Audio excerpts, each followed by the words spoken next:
Officially Dead by Richard Prescott.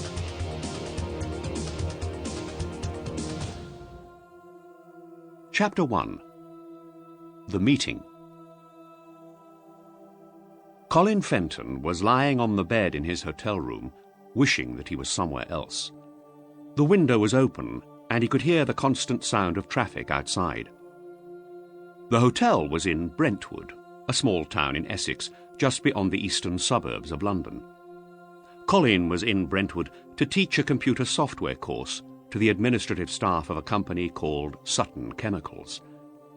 This kind of teaching was always dull, tedious work, and today, the first day of the course, it had been particularly dull and tedious. By the afternoon, Colin had been exhausted. Now it was good to lie on the bed in the semi-darkness. The evening air was cool and damp. Slowly, Colin got up off the bed and went to close the window. He stared out over the hotel car park towards the wide, busy street beyond, while he wondered where he could go to eat dinner. He had a shower and put on some casual clothes. He phoned his home in Bath, about 200 kilometres away to the west, but his wife wasn't in the house. Then Colin remembered that she had been going to travel to see some clients that afternoon. She'd probably had to work late. She often did. I'll phone her after dinner, he thought. Colin and his wife, Julie, were partners in business. Their company, CJF Software Solutions, developed computer programs and sold them to a number of large businesses. Colin looked after the company's finances, the marketing of the computer software, and the organization of training courses. Julie was a software developer. Colin left his hotel room and went to find somewhere to eat. The hotel didn't have a restaurant, but earlier in the day, Colin had seen a pub which had a restaurant attached, just down the street. He decided to walk there. The food and wine were excellent. At last, Colin began to relax. So, after the meal, instead of going straight back to the hotel to have an early night, he went into the bar of the pub. It was noisy and crowded, but Colin didn't care about that. In one corner of the bar, there was a large television set. A football match was showing, and most of the customers were watching it. Colin bought a drink and tried to find an empty seat. As he was looking round the crowded room, he saw something that almost made him drop his glass. He walked towards a man who was standing at the other side of the bar. "For a moment I thought I was looking in a mirror," he said. The other man was shocked too. The two of them stood, facing each other. It was strange, unreal. Then they both laughed. The two men were unbelievably alike. They were both in their late 30s. They had almost identical features. They even had the same hairstyle. Colin was perhaps slightly heavier, but otherwise the two men were doubles. "We could be twin brothers," the other man said. They introduced themselves. The other man's name was John Bentley. He had a soft London accent. "There's a seat free at our table, if you'd like to join us," he said. "I must introduce you to my wife." Linda Bentley was sitting on a long seat in the corner farthest from the television. She moved along the seat to make room for Colin. "It's incredible," she said, looking at Colin and her husband. "You two are identical. You're perfect doubles." Linda was dressed in black clothes. She had fair hair, large green eyes, and a broad smile. She wore a lot of makeup, and she wore a lot of heavy gold jewellery. Her skirt, Colin noticed, was very short indeed. She could not have looked less like his own wife, but he liked the way she looked. "I've not seen you in here before, Colin," John Bentley said. "Where are you from?" "Bath," Colin said. "My wife and I own a small computer software company there. I'm in Brentwood for a couple of days, teaching a course."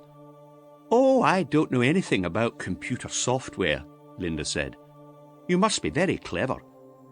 She smiled at him, and Colin laughed. "No," he said, "my wife's the clever one." Colin enjoyed being with the Bentleys. He liked their friendly way of talking. Over the next hour, he drank more than he had planned to drink. As a result, he became very talkative. But after some time, he noticed that John Bentley had become silent. Bentley was probably bored with hearing him talk, Colin thought.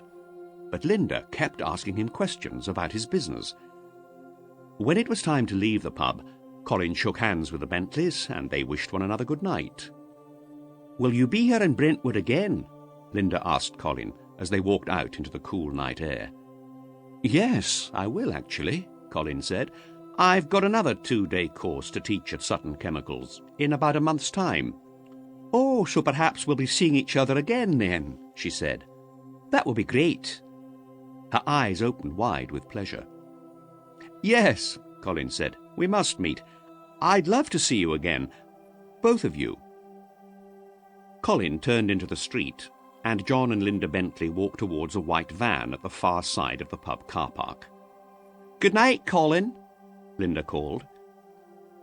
As soon as Colin Fenton was out of sight, the Bentleys started arguing. John, who had drunk rather a lot of beer that evening, began to shout at his wife. "What did you think you were doing?" he yelled. "What's your game? Why were you flirting with that guy?" When he was angry, John Bentley sometimes became violent and hit his wife. But now some people were crossing the car park behind them, talking in loud voices and laughing. Linda knew her husband wouldn't hit her while there were people near. "Shut up," she said. "Give me the keys to the van." John ignored her and began opening the driver's door. She grabbed the keys from him and pushed him out of the way. She got into the driver's seat and waited for him to walk round to the passenger's side. He got slowly into the van. They were silent as she drove away from the pub. But after a minute, Linda touched her husband's hand. "Don't be an idiot, John," she said. John Bentley didn't reply. He just stared out of the window. They were driving along a wide road lined with shops. It had started to rain, and the street lamps were reflected on the wet road and pavements. Linda turned into a side street. "That guy will be useful to us. You'll see," she said. "That's why we must make sure that we see him again." John turned to look at her. "What do you mean?" he said. "You and he are identical, John," she said. "That's interesting, don't you think?" Her husband didn't understand her. A minute later, Linda slowed down and turned onto the drive in front of the garage of their small house. The van's headlights shone onto the garage door. "You can forget about small-time thieving now, John," Linda said. "If you do one big, easy robbery now, we'll be rich for the rest of our lives." "I'm going straight now, Linda," John said. "I'm finished with thieving. You know that. I don't want to go to prison again." "You won't go to prison this time," his wife replied quickly. "There's no way you'll get caught." When Colin Fenton got back to his hotel room, it was too late to phone his wife. "Oh, well," he thought, "I'll be back home in Bath tomorrow night anyway. It doesn't matter now." The idea of another day teaching the administrative staff of Sutton Chemicals was thoroughly tedious. He didn't want to think about it. He thought instead about Linda Bentley. The only good thing about coming back to Sutton Chemicals for another course was that he might get a chance to see her again.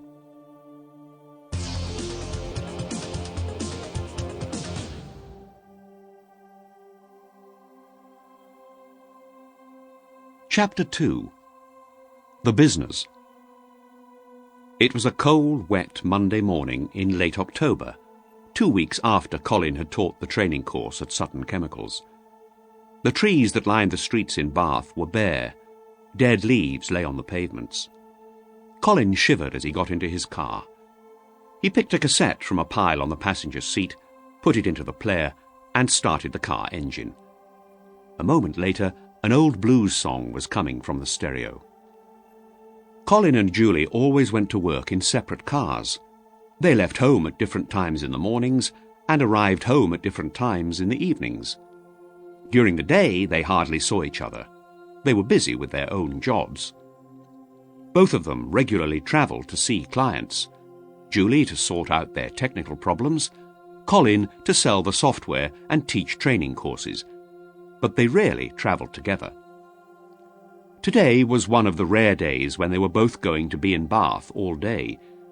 But before he went to the office, Colin had an appointment that he wasn't looking forward to. He drove to the eastern side of the city, parked his BMW, and hurried through the rain to a low office block.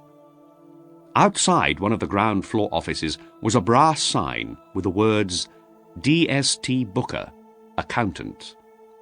Colin opened the door and walked in. A girl was working at a desk with 6 filing trays, a computer, and 2 telephones on it. "Mr. Booker's expecting me," Colin told her. "Yes, that's fine," the girl replied. "Please go through." Colin went through a door into another room. Mr. Booker was bent over his desk, reading some papers.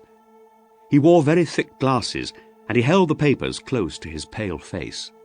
He looked like a man in pain. Colin sat down and pushed a folder of financial documents across the desk. Booker slowly raised his head, opened the folder, and glanced briefly through the documents. "You're going to lose money for the 2nd year running, Mr. Fenton," he said. "You've got to do something about this quickly, or you'll go out of business." "I know the situation isn't good at the moment," Colin replied. "We're short of cash, but the situation's only temporary." "Well," Booker said, "the facts are clear enough. This year you've earned around £40,000 so far. But last year you spent more than £150,000, and you'll spend more or less the same this year. Your business won't survive unless there are some large orders coming in soon." Colin was silent. He looked down at the floor. Booker leant forward. "And you haven't got any large orders coming in, have you?" he said. He seemed almost pleased. "We're developing some important new software for Jackman's, the big insurance brokers," Colin said. "It's for use at their head office in Manchester. It's a valuable contract." "Have you signed the contract already?" Booker asked. "Well, no, actually," Colin said. "The people at Jackman's are waiting for the results of some tests. We still have to sort out a few technical problems with the software, but in a few months everything will be ready." Booker smiled. "I see," he said. "Well, you'll need to earn about £20,000 between now and the end of the year if you want your company to survive." "I've arranged a loan at the bank," Colin said. Booker began collecting his papers. He stood up slowly. The accountant's body was stiff and his shoulders were bent. He took the papers from his desk and put them into a brown folder. Colin noticed that Booker's hands were trembling slightly as he put the folder into a filing cabinet. "Bank loans are trouble," Booker said, pushing the heavy drawer shut.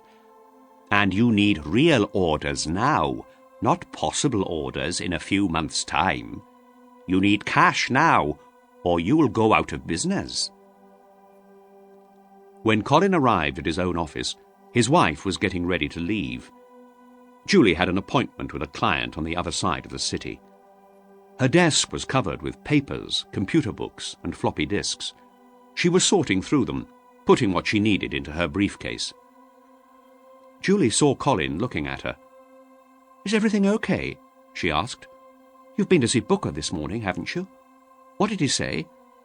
"Oh, nothing much," Colin said.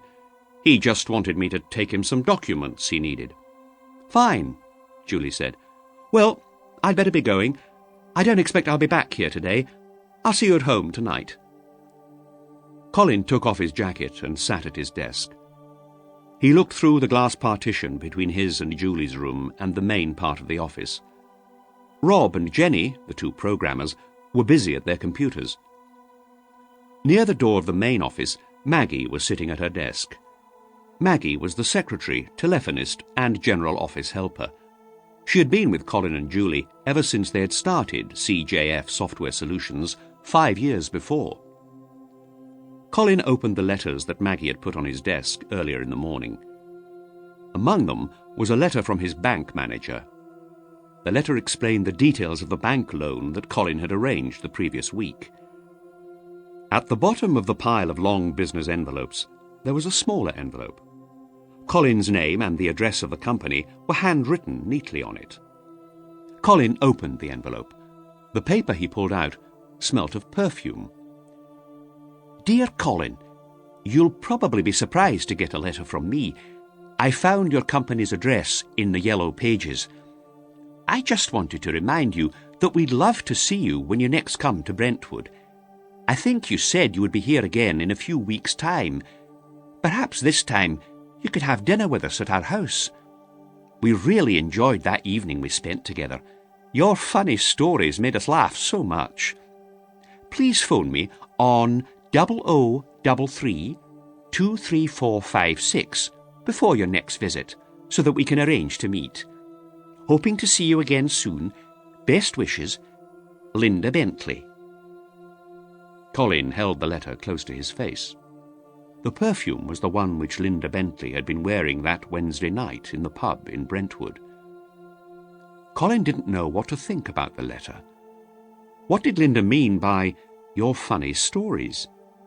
He had talked a lot that evening, but he couldn't remember telling any funny stories. Well, not many, anyway. The letter could be embarrassing for him, Colin thought. He didn't want Julie to see it. He quickly read through the letter again, and he noticed that the number was for a mobile phone. He tore off the part of the letter with the phone number on it and put the piece of paper in his wallet.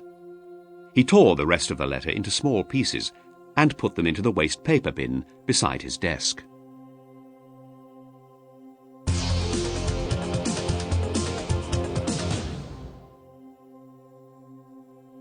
Chapter 3. The Plan. Linda Bentley was 33 years old, and she was good-looking. She was used to getting what she wanted. She had made an important decision very early in her life. Since there was no one to look after her, she would make sure that she looked after herself. Linda had been born in Glasgow, the largest city in Scotland. She had no brothers or sisters, and she didn't know who her father was. Until she was 12, Linda had lived with her mother in a damp, dark flat. The flat had a bedroom, which was the living room too, a small kitchen and a bathroom.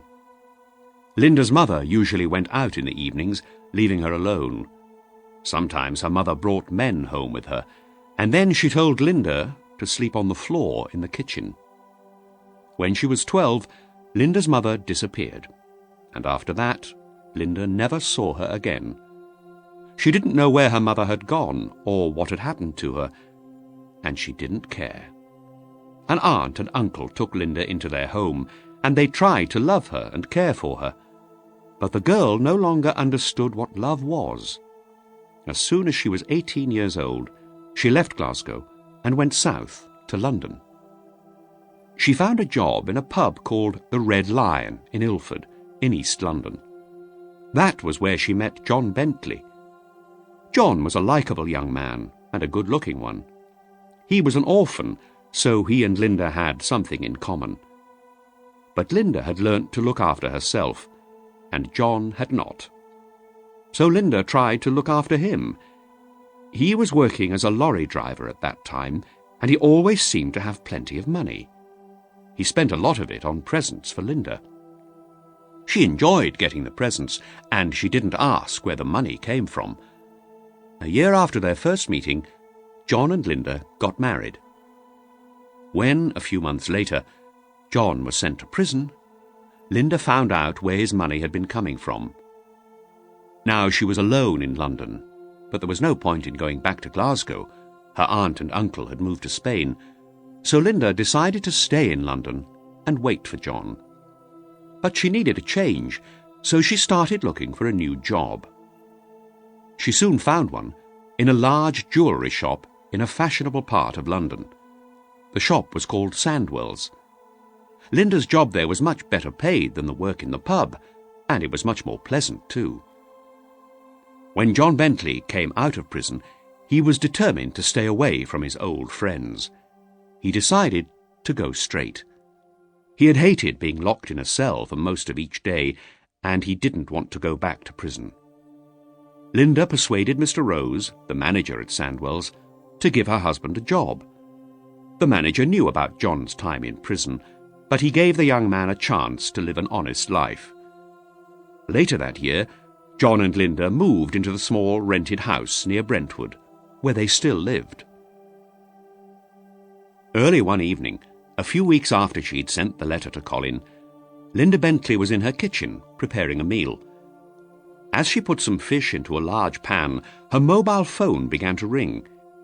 She quickly wiped her hands and put the phone to her ear. John was in the living room, watching television.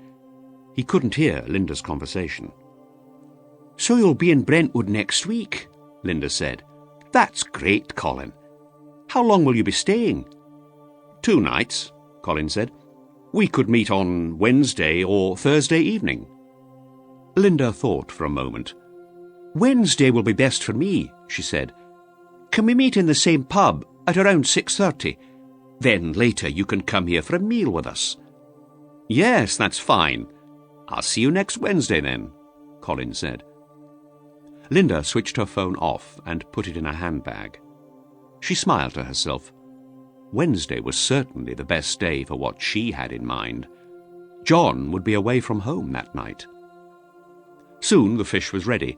Linda switched off the cooker and turned round with the pan in her hand. John was standing in the kitchen doorway. "I just heard your phone ring," he said. "Who are you talking to?" "No one," Linda replied. "Somebody called a wrong number." She lifted the pieces of fish onto 2 plates and added some vegetables. "Sit down and eat this while it's hot," she said. On the evening of the following Tuesday, Colin Fenton left his home in Bath and travelled to Brentwood. He booked into the same hotel, ready to start work early in the morning. The next evening, after a day spent with the administrative staff at Sutton Chemicals, he was beginning to regret his agreement to meet the Bentleys. He was tired, and he decided to phone them to say he couldn't meet them after all. But when he looked at his watch, he saw that it was too late. It was almost 6 o'clock already, and he had agreed to meet his friends at the pub at 6:30. He would have to go to the pub, eat his meal at their home as quickly as he could, and leave early. This time, the pub wasn't crowded. There was no football on the television, and the bar was nearly empty. A few people were sitting at tables, drinking and talking. Linda Bentley was waiting for him, sitting on her own at a table in a corner. She had a glass of orange juice in front of her. Colin walked across the room towards her. She stood up and shook his hand. "Hello," she said. "I'm glad you could come." She was wearing a black dress made of shiny material. It was tight-fitting and very short. "It's good to see you, Linda," Colin said. "Can I get you another drink?" "No, it's okay, thanks. I haven't finished this yet," she replied, touching her glass. "What about John?" Colin said, looking round the room. "Where is he?"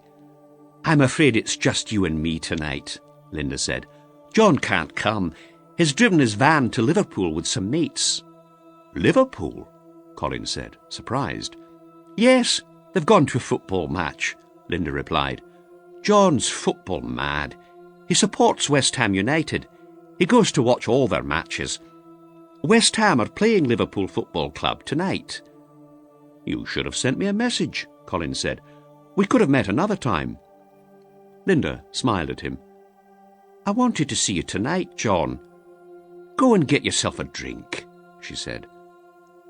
After a few drinks, they left the pub and Linda drove them back to her house in her red Ford Escort. Everything was ready for dinner. There was a small vase of flowers in the middle of the table and a glass bowl full of water on which candles floated. While Linda finished preparing the food, Colin looked at the framed photographs on the sideboard in the living room. They were mostly pictures of John and Linda on holiday in various places. But one photograph showed an elderly couple sitting in a sunny Mediterranean garden. Colin picked it up and looked at it. Linda came into the room, carrying a tray of pasta and salad. Colin pointed to the photo. "Your parents?" he asked. "No, my aunt and uncle," Linda replied. "But they were like parents to me. They looked after me when I was a teenager in Glasgow. My uncle is dead now, but my aunt still lives in Spain. It's too cold and wet for her in Scotland." "Do you see your aunt often?" asked Colin. "No, I haven't seen her for years. John doesn't like the heat in Spain," Linda replied, laughing. "But we might go to see her soon."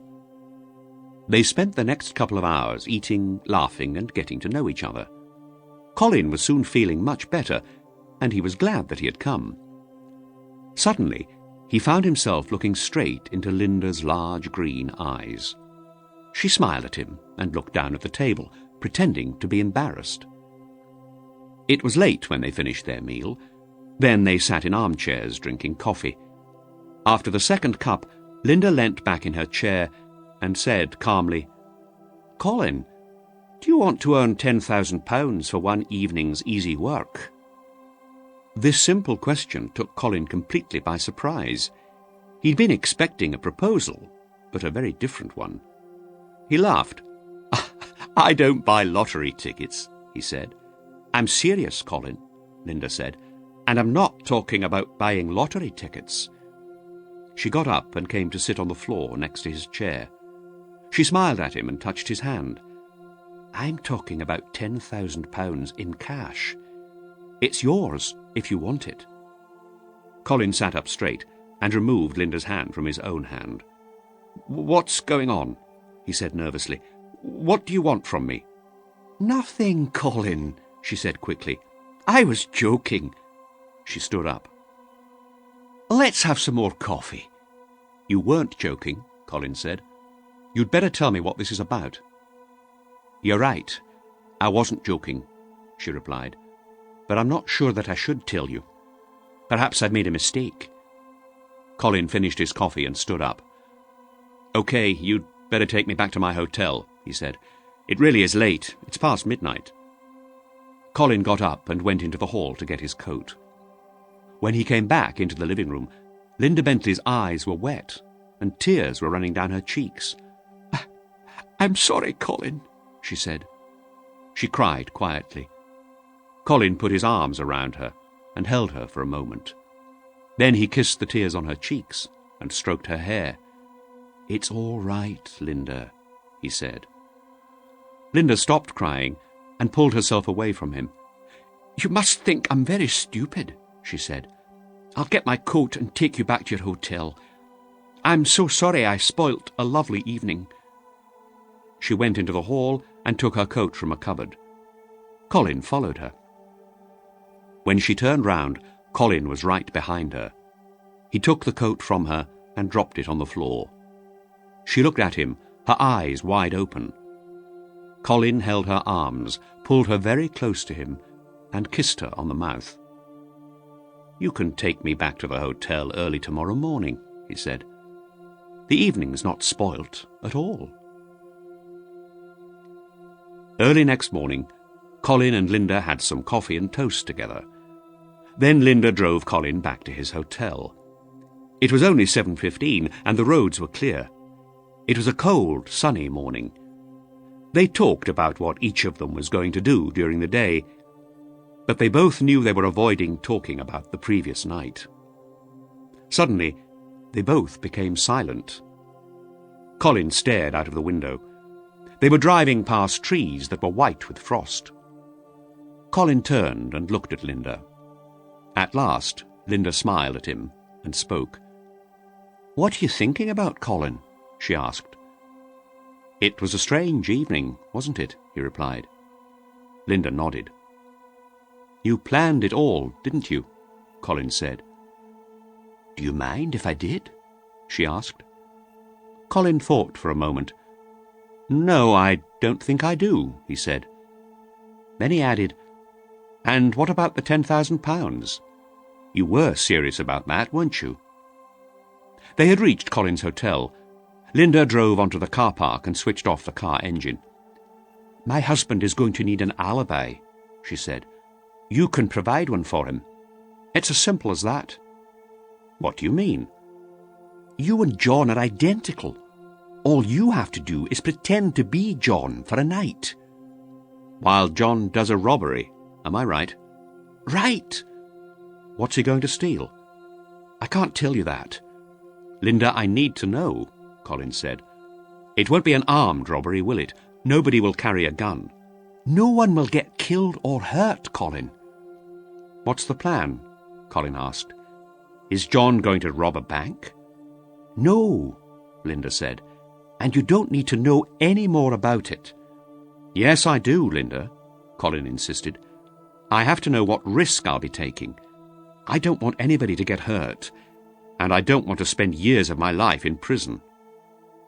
Linda thought for a moment. All right, Colin, she said. I'll tell you the plan. John and I work in a jewellery shop. We know all about the security systems there. John will be able to get inside the shop at night without setting off the alarm. He'll smash a window and set off the alarm as he's leaving. We hope that the police will think it's an ordinary break-in. But John has a criminal record, and the police might suspect him if he doesn't have an alibi. He'll need a really good alibi. You can provide him with it. I understand, Colin said. When do you plan to do this? We haven't chosen a date yet. We can make our plans fit with yours, Linda replied. You travel a lot because of your work, you told us that. One day, when you're somewhere a long way from London, you can stay in a hotel using John's name. That will give John a perfect alibi, and only the three of us will ever know how the robbery was done. You've planned this all very carefully, haven't you? When I want something, I make sure I get it, Linda said. Colin thought about the previous evening. Yes, you do, he agreed in a cold voice. What about the money? The £10,000? We can pay you a few thousand in advance, Linda said. You'll get the rest soon after the robbery. I might be able to help you, but I need some time to think about this, said Colin. OK, Linda said. You've got my phone number. I'll be in touch, said Colin. He got out of the car and watched Linda drive away. Then he went up to his room to get the things he needed for his day at Sutton Chemicals.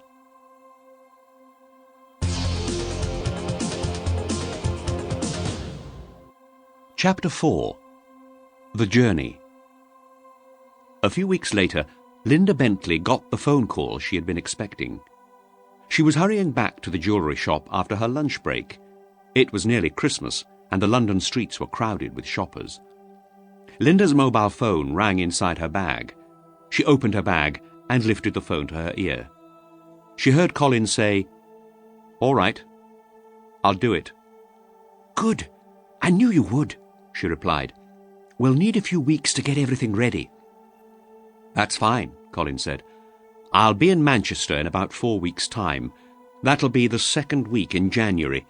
We can arrange John's alibi for then." "Phone me again next week, Colin," Linda said. "We'll fix the dates and times then." Linda put her phone back inside her handbag and smiled. She pushed her way through the crowds and she ran down some steps into an underground station. Her only problem now was to tell John about the plan.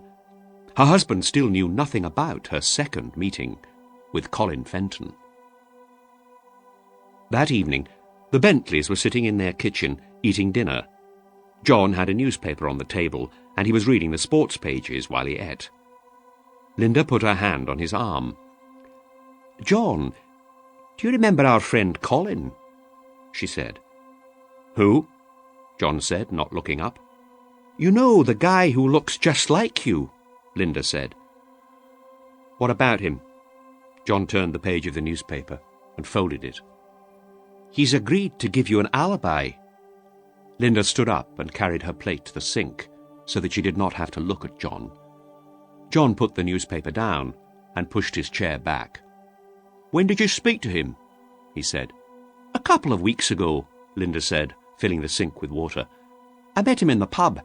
He was teaching a course at that chemical company." "Was that when I was in Liverpool?" Linda knew that John was angry and jealous. She didn't answer him. "You waited for me to be out of the way," John shouted. "I expect you had a great time together, didn't you? Come on, answer me." Linda heard a plate smash against the tiled floor. "What was it? Dinner in the pub? Or did you come back here for dinner? And what else did you come back here for?"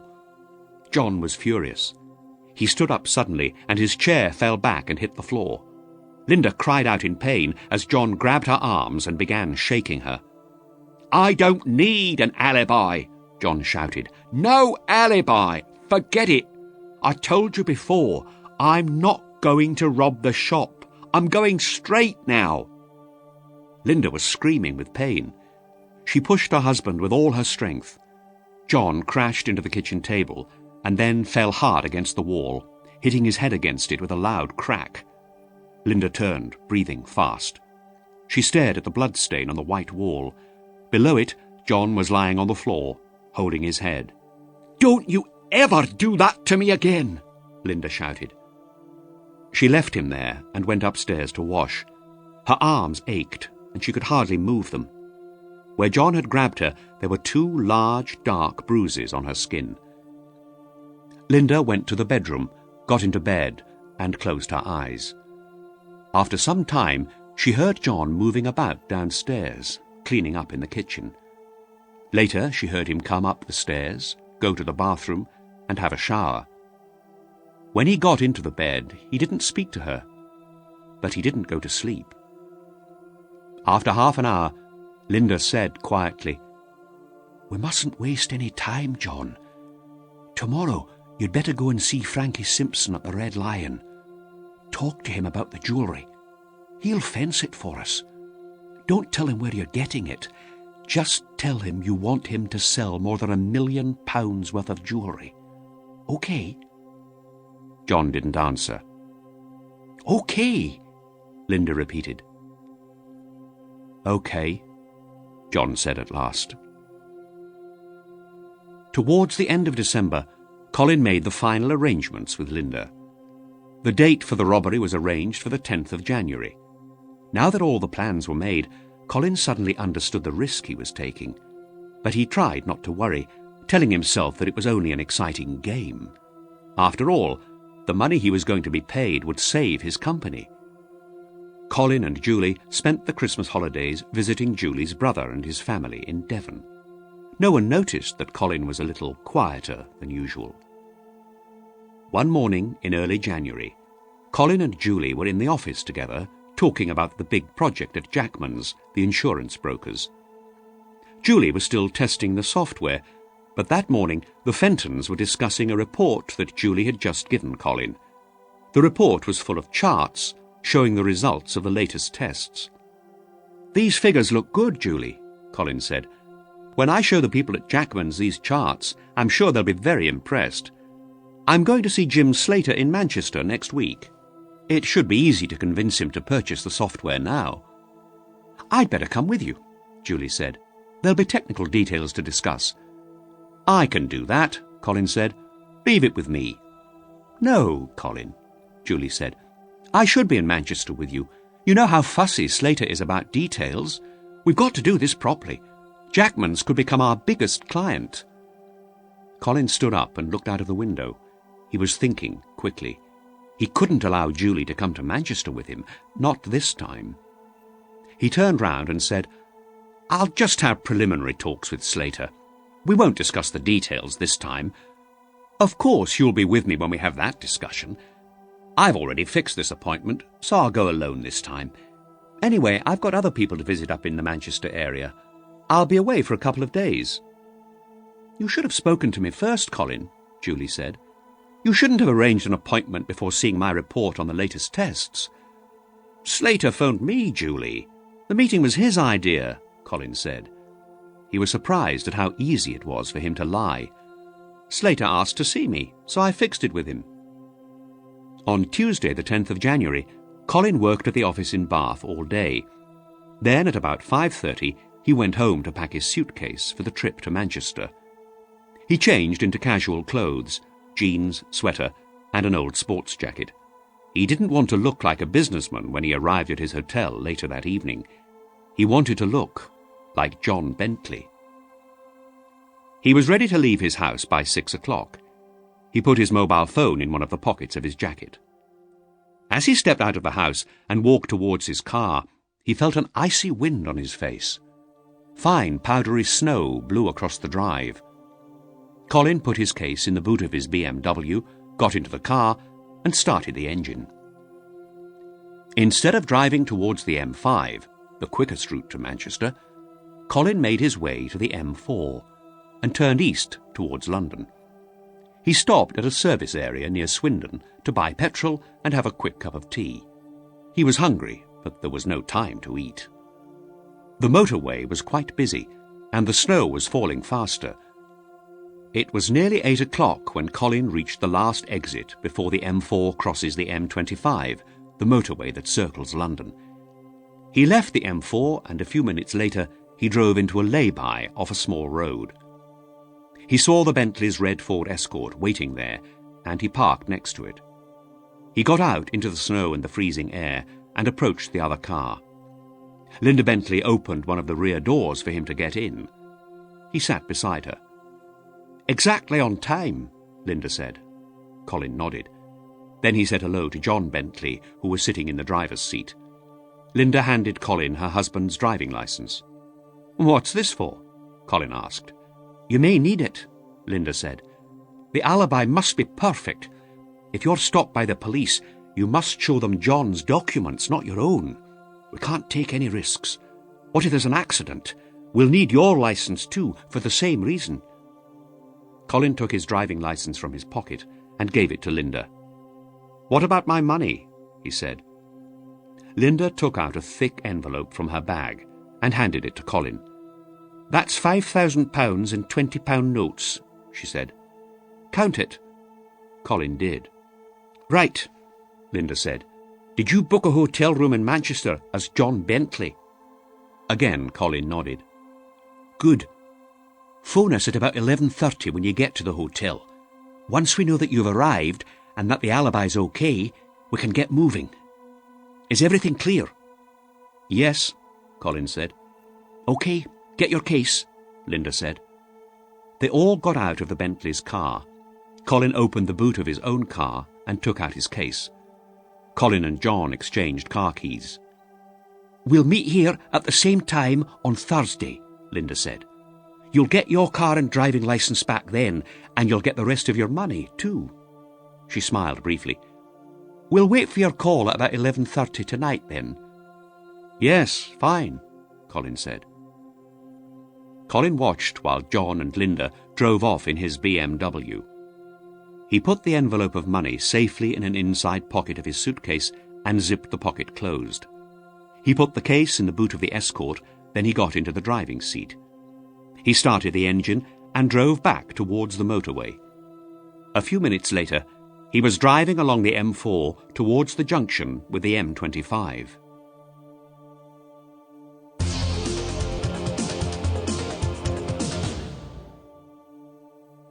Chapter 5. The Accident. The M25 was very busy and the traffic moved very slowly indeed. Colin didn't need to stay on that motorway for long because he was driving to the junction with the M40. He hoped to make better progress when he turned onto the M40 and started to drive northwest towards Birmingham. But instead, the traffic on the M40 was even worse than on the M25. Roadworks and the high winds and heavy snow reduced the traffic speed to less than 50 kilometres per hour. Time was passing, and Colin began to wonder whether he could reach Manchester that night. He decided that the only thing to do was to leave the motorway at the next exit and drive on smaller roads north towards Birmingham. Beyond Birmingham, he could join the M6, which he hoped would be less busy, and drive to Manchester on that.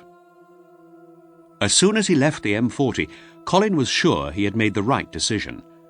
After a few minutes, he was racing along quiet country roads. Then the accident happened. It was just after 9 o'clock. The road in front of him was clear, and Colin put his foot down on the accelerator. There were no streetlights, and the night was very dark. High hedges and tall trees lined the road. Beyond the hedges, the fields seemed black. The narrow road curved sharply ahead. Colin turned his steering wheel, but suddenly the car was out of control. It spun round, rolled over, then crashed into a huge tree by the side of the road. Another car had been following the red Escort for several miles, a blue Volvo. The car's driver witnessed the accident. Mark Ashwood slowed down as he watched the car spin and roll over. When it hit the tree, there was a dreadful noise of tearing metal and breaking glass. Mark stopped his car behind the wrecked Escort. Leaving his engine running and turning his headlights full on, he jumped out of his car and hurried towards the wreck. The road, he noticed, was covered in ice. The accident looked serious. The car lay on its roof. The Escort was a mass of torn metal. Broken glass lay on the icy road and on the snow-covered grass by the side of the road. The front of the car was against the trunk of the tree. There seemed no hope for the driver. Mark looked inside the wrecked car. A man was trapped in the driver's seat, the steering wheel pressing into his chest. He was still alive. Mark could hear him groaning quietly. Mark pulled at the twisted metal that had been the driver's door, but it would not move. Cutting equipment would be needed to free the injured man. Mark tried to think what to do. He was a long way from a phone box, and he was not carrying a mobile. He didn't want to leave the injured man alone, but he could do nothing to free him without help. After a minute, Mark heard a lorry approaching. He stood in the middle of the road, waving his arms. The lorry stopped, and the driver looked out of the cab. He saw the wreckage and shook his head. "Will you drive to a phone box, please?" Mark shouted to him. "This is an emergency." "There's no need, mate," the lorry driver called back. "I've got a mobile phone." "Then please, phone for the emergency services quickly. There's a man trapped in there. We'll need a fire crew and an ambulance, as well as the police." While the lorry driver was phoning, Mark went back to the injured man. After half a minute, the lorry driver called down from his cab. "An ambulance is on its way," he said. "Do you need my help here?" "There's nothing you can do. I'll wait till help arrives." "Then I'll move on. I'm blocking the road with the lorry." As the lorry moved slowly away, Mark looked inside the wrecked car again. The injured man was trying to speak. Mark could hear him through the broken glass of the driver's window. "Don't try to talk. Help is coming," Mark said. "You'll soon be out of there." There was blood on the man's face. He looked about the same age as Mark himself, somewhere in his mid-30s. "Julie," the man said. "Julian? Is that your name?" "No. Please tell Julie," the man said slowly. It was difficult for him to breathe. "Tell her I'm sorry. I've been so stupid. Tell her, will you? Please tell Julie I'm sorry." "Your wife?" "Yes, Julie, my wife," the injured man said. "I want her to know the truth." "The truth about what?" Mark asked. The man coughed. Blood came from his mouth and ran down his face. In a moment, he was unconscious. The ambulance and the fire engine arrived together. They stopped beside the wreckage of the Escort, their blue lights flashing. The fire crew began cutting at the wreckage and pulling away bits of torn and twisted metal. In a few minutes, they had removed part of the side of the car. Soon, 2 paramedics were beside the injured driver, trying to get him out of the wreck. As they worked, they spoke quietly to each other. A police car arrived a minute later. 2 officers got out. The male driver walked over to the wreck, and the other officer, a woman, came to talk to Mark. He briefly described what he'd seen to the young policewoman. "Was he going fast?" she asked him. "Yes, too fast, I suppose," Mark said. "And the road is icy here on the bend. He just spun round and lost control. His car rolled over and over. I was fairly close behind him. I suppose I was going too fast too. It's lucky I didn't crash into him." At that moment, the paramedics managed to get the driver out of the wrecked car. They lifted him carefully and laid him on a stretcher on the ground. The man groaned once more, then he was silent. Mark and the policewoman moved closer to them. One of the paramedics looked up. He shook his head. "He's gone. There was no hope," he said quietly. Mark looked at the dead body on the stretcher. He felt both sad and angry. He realized he was trembling. The man's death had shocked him. It seemed so unnecessary. Somewhere the man's wife, Julie, was waiting for him, not knowing what had happened. And perhaps they had children. The paramedics put the body in the back of the ambulance. "Come to the car, sir," the policewoman said to Mark. She took him by the arm. They sat inside the police car. Mark told the policewoman again about everything that he had seen and gave her his name and address. She wrote his words down in her notebook. Soon the ambulance was ready to leave. The paramedics closed the back doors and climbed into the front seats. The ambulance drove away slowly. The other officer returned to the police car.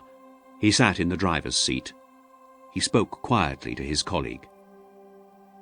"A breakdown truck is coming to take away the wreckage," he said. Then he turned and spoke to Mark. "You look a bit pale, sir. Are you all right to continue your journey?" "Yes, I'm fine," Mark said. He was silent for a moment. Then he added, "I need to speak to that poor man's wife." "Don't worry, sir," the policewoman said. "We'll take care of that." Mark thought about the driver's wife getting a visit from the police late at night. He tried to imagine how she would feel. "Yes, of course," he said slowly. "But I was the last person to speak to the man.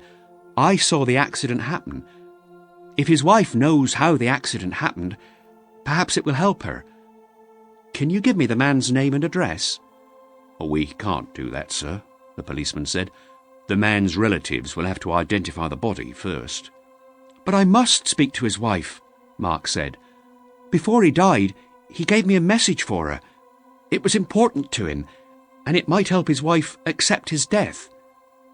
The policewoman spoke quietly to her colleague. "He could phone me in a few days," she said. "The identification will have been made by then." The policeman nodded. "Okay," he said. The woman wrote down her name and phone number and gave it to Mark. "You can get in touch with me at this number on Monday morning. I should be able to tell you the man's name and address then."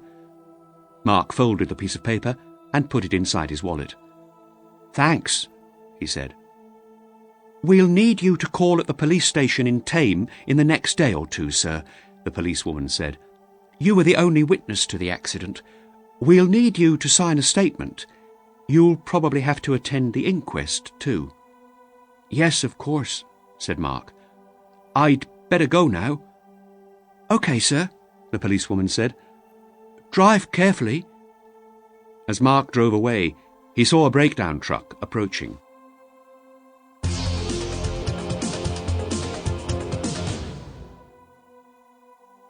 Chapter 6. The News. While her husband was dying on an icy road in Oxfordshire, Julie Fenton was in her comfortable home in the city of Bath. She was sitting in the living room with a magazine in her hands. Music was playing quietly on the stereo. Listening to music was Julie's way of relaxing. She had tried to interest Colin in classical music, but Colin always preferred blues and jazz. Julie wasn't reading the magazine she was holding, and this evening the music didn't help her relax. She was worrying about a technical problem she'd been having with the new software for Jackman's, and she was angry with her husband. Colin had said that he would phone her from his hotel in Manchester. It was typical of him that he'd forgotten. No doubt when he came home again in a few days' time, he'd have a good excuse for not phoning. He usually had good excuses. At 11:30, Julie yawned and put her magazine down. She looked at the phone, hoping it would ring, but it didn't. She switched off the stereo and went to bed. In Brentwood, Linda and John Bentley were getting nervous. They sat quietly, listening to the sound of the kitchen clock ticking. John had everything ready for the robbery. He was wearing black clothes, and in his jacket pocket was a gun. On the chair next to him, there was a sports bag with some equipment inside. Suddenly, he stood up and started to walk nervously round the room. "What's happened? Why hasn't Fenton phoned?" he said. "Don't worry, he's been delayed, that's all," Linda said. John sat down again. He looked at the clock. It was now almost midnight. The agreed time for Colin's call had been 11:30. Soon it would be time for them to leave for Sandwell's. They heard a car stop outside the house. John lifted a curtain and looked through the window into the dark street. Immediately, he let the curtain fall again and stood back from the window. "It's the police," he said. "What's that guy done, Linda? What's his game? Has he told the police about our plan?" "Go upstairs," Linda said. "Keep out of the way. We've done nothing wrong. There's nothing to worry about." John grabbed his sports bag and ran upstairs. He hid in the bedroom at the back of the house. A moment later, the doorbell rang. Linda went to the front door and opened it. 2 police officers were standing in the doorway. One of the officers was a woman. "Mrs. Bentley?" the policewoman said. "Yes. We're very sorry to disturb you at this time of night, but—" The policewoman was silent for a moment. "I'm sorry," she went on. "May we come in?" "Yes, of course." They went into the living room and sat down. "It's about your husband, Mrs. Bentley," the policewoman said. "I'm afraid he's had an accident." Linda opened her mouth, but no words came out. The policewoman touched her hand. "I'm very sorry, Mrs. Bentley," the policewoman said, "but your husband died earlier this evening. His car crashed on an icy road near Thame in Oxfordshire." Linda looked down at the floor. This was terrible news. She'd never imagined that this could happen. She heard the policewoman say, "I'm afraid you'll have to identify your husband's body." "Yes, of course," Linda said, looking up at last. "A police car will collect you tomorrow morning at 10 o'clock. When the police had gone, John came downstairs. Linda was in the kitchen making tea. She poured the boiling water into the pot. John stood in the doorway. "Well," he said, "what did they want?" "It's Colin," she said. "He's had a car accident. He's dead." "What did you tell the police?" John asked. "Nothing," Linda said. "What could I tell them?" "What happens now?" John asked. "Be quiet. I must think," Linda replied. A few minutes later, Linda was calm again. She poured the tea into 2 mugs and put them on the table. She sat down next to her husband. "Everything's changed now, John," she said. "But it's good. Everyone will think you're dead, not Colin Fenton. We've got to make sure that they go on thinking that." "We can't do that," John said. "The police will find out. And what about Fenton's wife? She'll soon start looking for him." "But she won't find him, will she?" Linda said. "There'll be a funeral in this area for someone called John Bentley. Why would anybody connect that with the disappearance from Bath of a man called Fenton? What about me?" "You'll have to stay hidden for a while," Linda replied. "Then, when the funeral is over and everything's quiet again, you'll do the robbery just as we planned. After that, we'll get away to Spain. It'll be all right, you'll see." They drank their tea in silence. Then Linda said, "Tomorrow I'm going to be busy. The police are coming to collect me at 10 o'clock. I've got to go to Oxford to identify your body. All you have to do is keep quiet in here. You'll have to stay in the back bedroom with the curtains closed. If anyone sees or hears you, we're finished. Is that clear?" "This is madness," John said. "Just do as I say, John, and everything will be all right," Linda said again.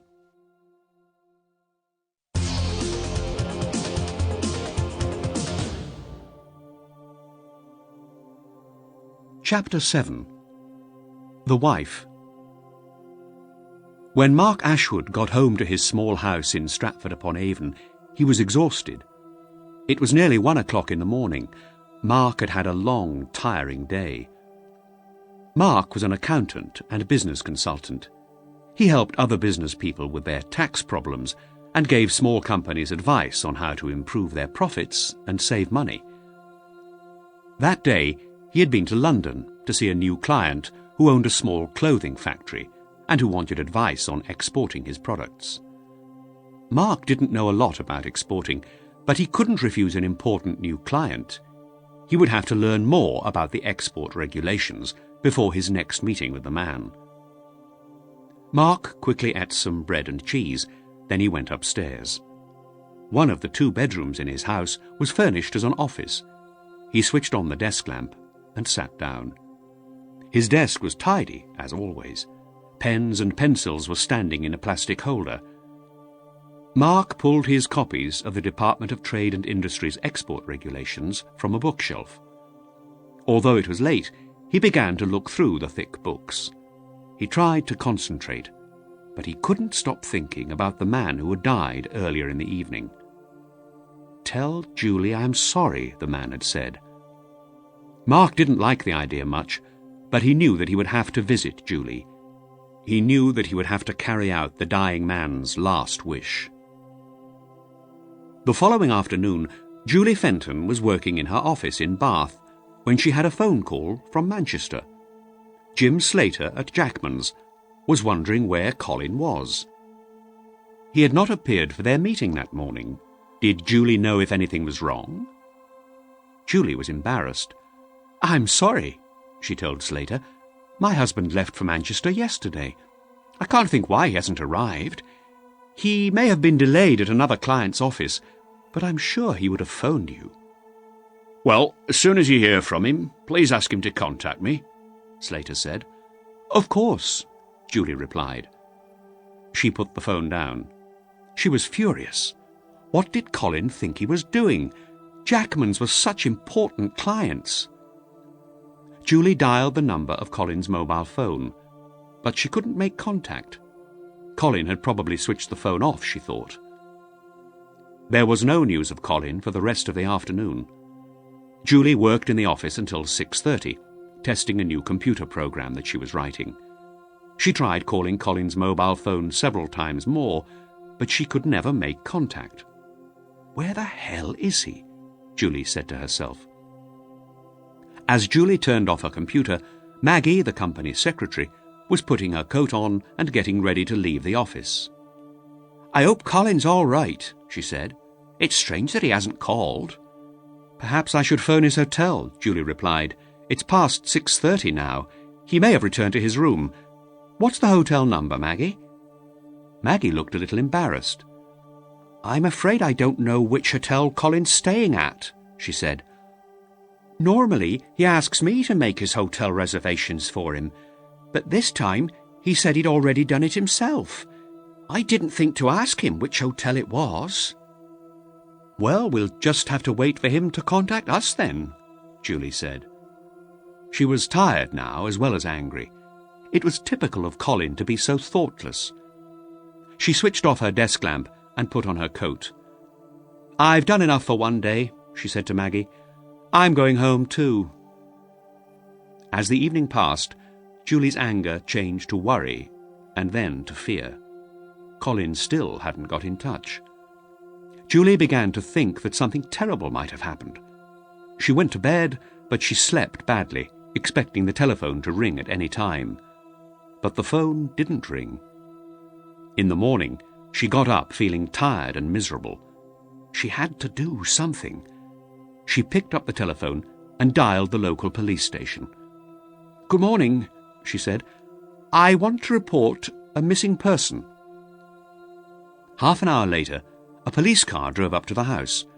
Julie opened the front door and took the two officers, a woman and a young man, into the living room. "When exactly did your husband go missing, Mrs. Fenton?" the policeman asked as they all sat down.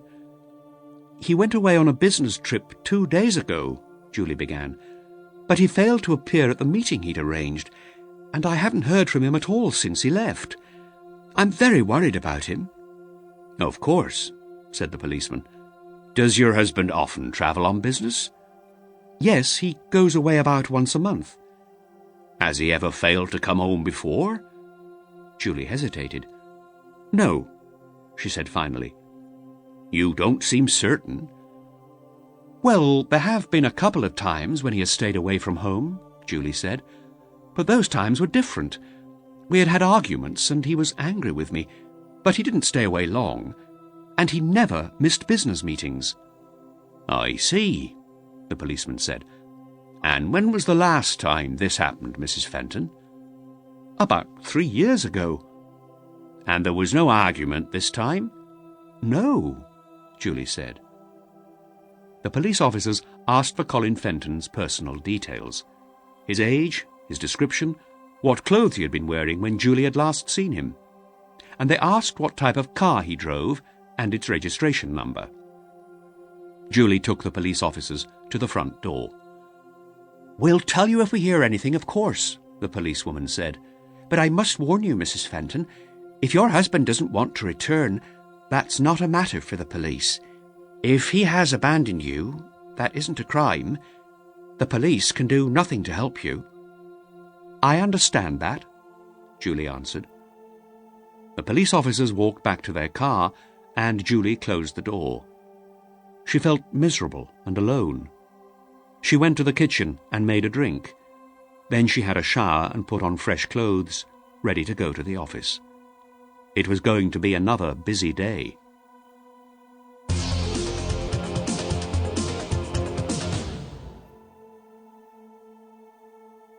Chapter 8. The Funeral. It was late afternoon. John Bentley lay on the bed in the semi-darkness. Alone in the back bedroom of the house in Brentwood, and unable to leave it, he had plenty of time to think about what had happened.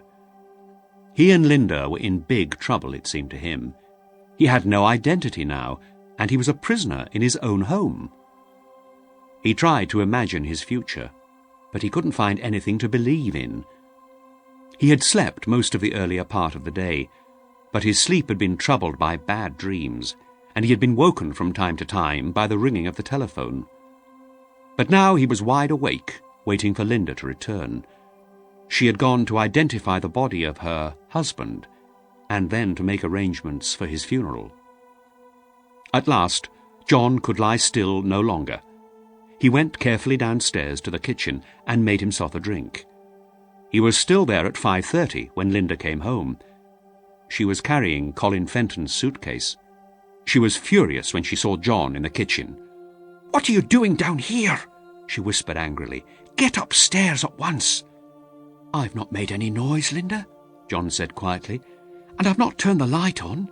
He pointed at the kitchen curtains, which were closed. "No one can see in." She let him stay. "Okay, sit on the floor," Linda said. "We can't take any risks." John did as he was told. He didn't want to go back upstairs yet. Linda checked the curtains carefully and switched on the electric light. Then she opened Colin Fenton's suitcase. Inside the case, in a large plastic bag, were the clothes which Colin had been wearing when he died. He would be dressed in his business suit for his funeral. There were also some clean shirts and underclothes, and a briefcase in the suitcase. In a smaller plastic bag, there were a few personal items: Colin's watch, his wedding ring, and his mobile phone. The phone was broken. It had been in Colin's jacket pocket, and it had been crushed by the steering wheel in the accident. The watch was broken too. Linda threw the phone and the watch in the waste bin. She examined the ring carefully. "It isn't worth much," she said, "but it is gold. I'll sell it later." She put it inside her handbag. Then she opened the dead man's briefcase. She glanced quickly at the papers and files inside it, then she threw those in the bin. There were several zipped pockets inside the briefcase. Linda checked them all, but she didn't find what she was looking for. She frowned. "The police would have told me," she began. Then she stopped and checked the suitcase again. There was a zipped pocket inside that too. Linda opened it quickly. The envelope was still there. She pulled it out, opened it, and counted the money nervously. £5,000. It was all there. She sighed. The money had been borrowed. It was part of an advance paid by Frankie Simpson for the jewellery he was going to fence for them. "How are you feeling, John?" Linda asked her husband. She was calmer now. "I need to get out of this house soon," he replied, "and the phone's been ringing all day." "I can believe that," Linda said. Earlier that day, before going to identify the body, Linda had told the manager at the jewellery shop about John's death. She had also told Frankie Simpson about it, and Frankie would have told John's old friends at the Red Lion. People had obviously been phoning to talk to Linda about John's accident and to sympathise with her. Well, she and John had to continue with the lie now. And anyway, only by doing that could they carry out the robbery and escape safely with the money. "I'm hungry, Linda," John said. "I need something to eat." "You'd better get back upstairs," she told him. "I'll cook you something and bring it up to you in half an hour." John returned quietly to the back bedroom. He lay on the bed again, still angry with Linda for getting him into this situation. Soon he heard her coming upstairs. She entered the room carrying a tray with a plate of hamburgers on it. John sat up and began to eat hungrily. "I'm going out again now," Linda said. "I'll probably be back late." "Where are you going?" John did not want to be alone again. "I'm going to get rid of Fenton's car." Colin's BMW was in the Bentley's garage. Linda looked up and down the street before she went to get it. But it was dark outside now. The neighbours would not notice Linda driving away in a car which did not belong to her. Linda drove to the M25 and travelled along it until she was on the western side of London. She turned off the motorway when she came to the exit for Heathrow Airport. She drove Colin's car into one of the long-stay car parks and parked it there. The long-stay car park was a good place to leave Colin's car, Linda thought. It would be some time before anybody realised that the BMW had been abandoned. And when the police did know about it, they would think that Colin had got on a plane and left the country. They wouldn't search for him. They certainly wouldn't suspect that he was dead. Linda knew that hundreds of people went missing every year in Britain. Colin Fenton would simply become another missing person. Linda walked from the car park to Heathrow Central Underground station. Soon she was sitting on a train going back across the city. It was nearly midnight when she arrived at Upminster Station. From there she took a taxi home. John was asleep. The tray and the dirty plate were on the floor beside his bed. The next few days were difficult for Linda. She couldn't stop visitors coming to the house. John had to stay inside his room most of the time and be very quiet. He felt like a trapped animal. Often he wanted to run outside and scream, but he knew he had to stay hidden. He kept his gun in a drawer beside the bed, and sometimes he took the gun out and held it in his hand. He'd never fired the gun at anyone, but as he lay there in the dark room, he wondered what it would be like to kill someone with it. After the first couple of days, he slept with a gun under his pillow. The gun made him feel safe. Then it was the day of the funeral. The body was going to be cremated. Linda told everyone that that was what her husband had wanted. The funeral took place at a crematorium near Brentwood. A few of John and Linda's colleagues from Sandwell's came to the crematorium, and so did Frankie Simpson, and some of John's other mates from the Red Lion. By the afternoon, All that was left of Colin Fenton was a container of ashes. Linda had asked for the ashes to be scattered in the garden of the crematorium. When Linda arrived home after the cremation, she went upstairs to see how John was. She opened the door of the back bedroom. It was dark in the room, but Linda could just see her husband. He was pointing his gun at her. "I've had enough of this, Linda," he said angrily. "I can't stay here any more. You've made me a prisoner." "You're not a prisoner, John," she said calmly, as though talking to a child. She moved closer to him. "We're in this together, John. We both have to be strong." "It's madness," John said, sitting up. He was staring at Linda, furious with her. "This whole plan is madness. It'll never work." Linda touched him gently on the arm. He pushed her hand away, violently. "Why have you done this to me?" he said. "You've taken my life away from me. I'm trapped." "John," she said softly, "we've got to be patient. We need to wait just a couple of weeks, that's all. Then we'll do the robbery and we'll get away. No one will ever find us, and we'll have all the money we could want. 2 more weeks and we'll be free, John. We'll be free forever." John allowed Linda to touch his arm now. "I don't believe it," he said quietly. "You have to believe it, John," Linda said. "It's true."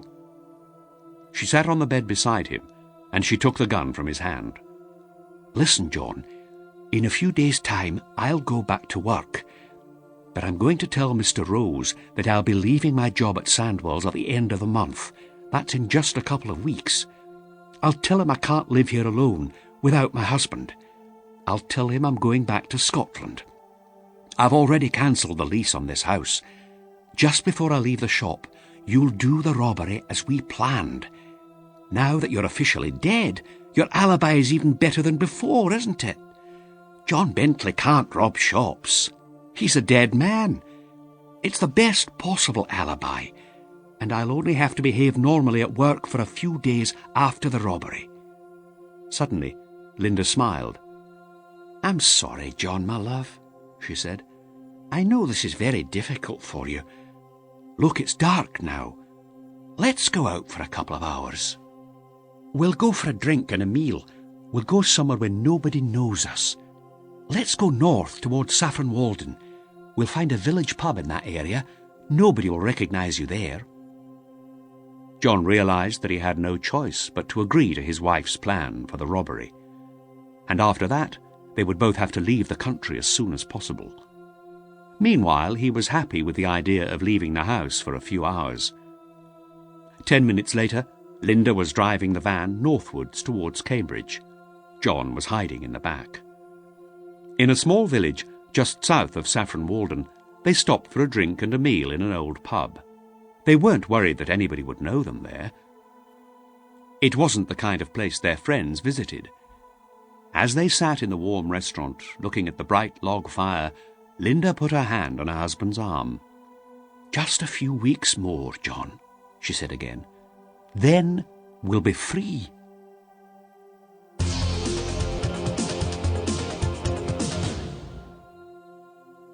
Chapter 9. The Advertisement. On the day her husband was cremated near Brentwood as John Bentley, Julie went to work early. She was in her office at CJF Software Solutions before anyone else arrived. At 9 o'clock, she moved from her own desk to Colin's. There was work to do, Colin's as well as her own, and she had a pile of letters and papers in front of her. She was trying to read them calmly, and she was trying not to cry. But she couldn't stop the tears running down her cheeks. There had been no news of Colin, and she was desperately worried. Julie wasn't used to working on the company's finances, but the accounts had to be brought up to date, so she was trying to learn about them quickly. She read through the letters, and she quickly filed the invoices, getting them ready to take to Mr. Booker, the company's accountant. Among the papers on the desk was a fax from Jackman's, the insurance brokers. It didn't contain good news. Jackman's didn't want to continue with the tests for the new software product.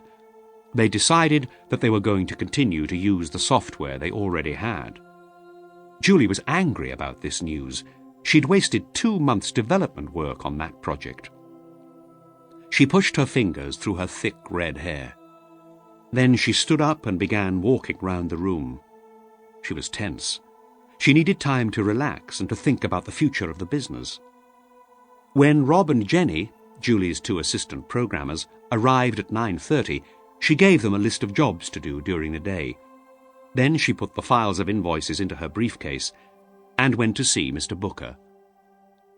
Booker's office was dark and uncomfortably warm. Booker was sitting at his desk, his head down, his shoulders bent. When Julie entered the room, he spoke without looking up. "I'm not surprised he's run away." "How did you know?" Julie said, sitting down in front of the desk. She had only met Booker once or twice before, but she didn't like him very much. Booker coughed into his handkerchief. "News like that travels fast," he said slowly. "It doesn't surprise me at all." "Why? What do you mean?" "When I last saw your husband, we talked about your company's serious financial problems," Booker replied. Julie looked puzzled. "He must have told you about our conversation," Booker said. "No," Julie said. "He told me nothing." Booker raised his eyebrows. "Well, the simple truth is, you're spending more money than you're earning. Your company is seriously in debt." Julie looked straight at Booker, unable to believe what she was hearing. How could Colin have kept this news from her? "How much do we owe?" she asked. "About £10,000 at this moment," Booker replied. "Your husband said he'd arranged a bank loan. He was waiting for a valuable contract to be confirmed, and he needed the loan till you'd been paid for the new software." Booker paused a moment. Then he said, "That contract has been confirmed, hasn't it?" Julie was shocked, but she was beginning to understand. "No," she said. "It hasn't been confirmed. In fact, we've lost the contract." "I see," Booker said. He smiled nastily. He seemed pleased. "That explains everything, then." "What do you mean?"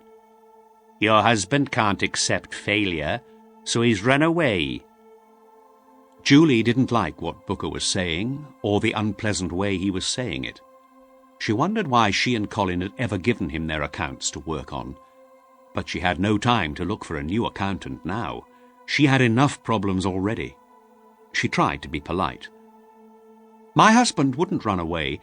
He's not that kind of person, Mr. Booker," she said. "And anyway, he couldn't have known about the contract when he disappeared. I only had the news this morning." Julie put the folder of invoices on Booker's desk and got up to leave. "You've got a big debt to pay back," Booker said, lifting his head slightly. "I'd do something about that very soon, if I were you." That evening, Julie sat down at her kitchen table to do some more work on the company's finances. When she was too tired to continue, she made herself a hot drink, then went into the living room. Some CD boxes lay in an untidy pile on the floor in front of the stereo.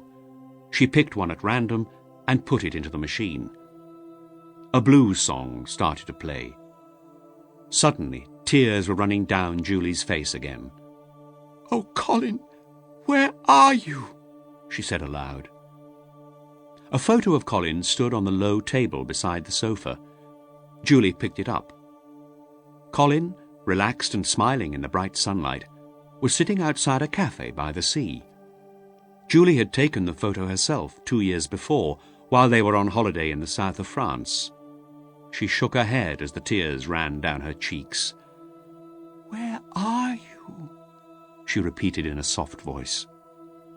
She could no longer keep the bad thoughts out of her mind. Perhaps the police were right. Perhaps Colin had abandoned her because he didn't love her anymore. Or perhaps Booker was right, and Colin had run away from his business problems because he couldn't accept failure. Julie didn't know who was right, and she didn't care. All she wanted was to have her husband back home again. Somebody somewhere must know where Colin is, she thought. Somebody must have seen him. She decided to put an advertisement in the national newspapers. She would put Colin's photo in the ad. Someone might remember seeing him. Someone might help her find him again.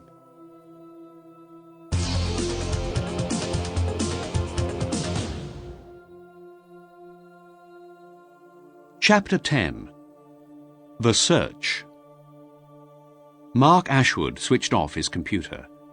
He put some papers into a folder, and he put the folder on a shelf. The research on export regulations, which he'd done for his new client, had been interesting. Now he'd finished preparing a report on what he'd learnt. He went downstairs and got himself a cold drink from his fridge. It was a Friday evening, and Mark had finished work for the week. On the Monday morning after the car accident, he had telephoned the policewoman at Thame, and he'd learnt the identity and the address of the man who had died. But for the next couple of weeks, Mark had been too busy to think about a visit to the man's wife, or about what he might say to her. Mark finished his drink and sighed happily. He had arranged to go out with some friends that evening, and the next day they were all going climbing in Wales.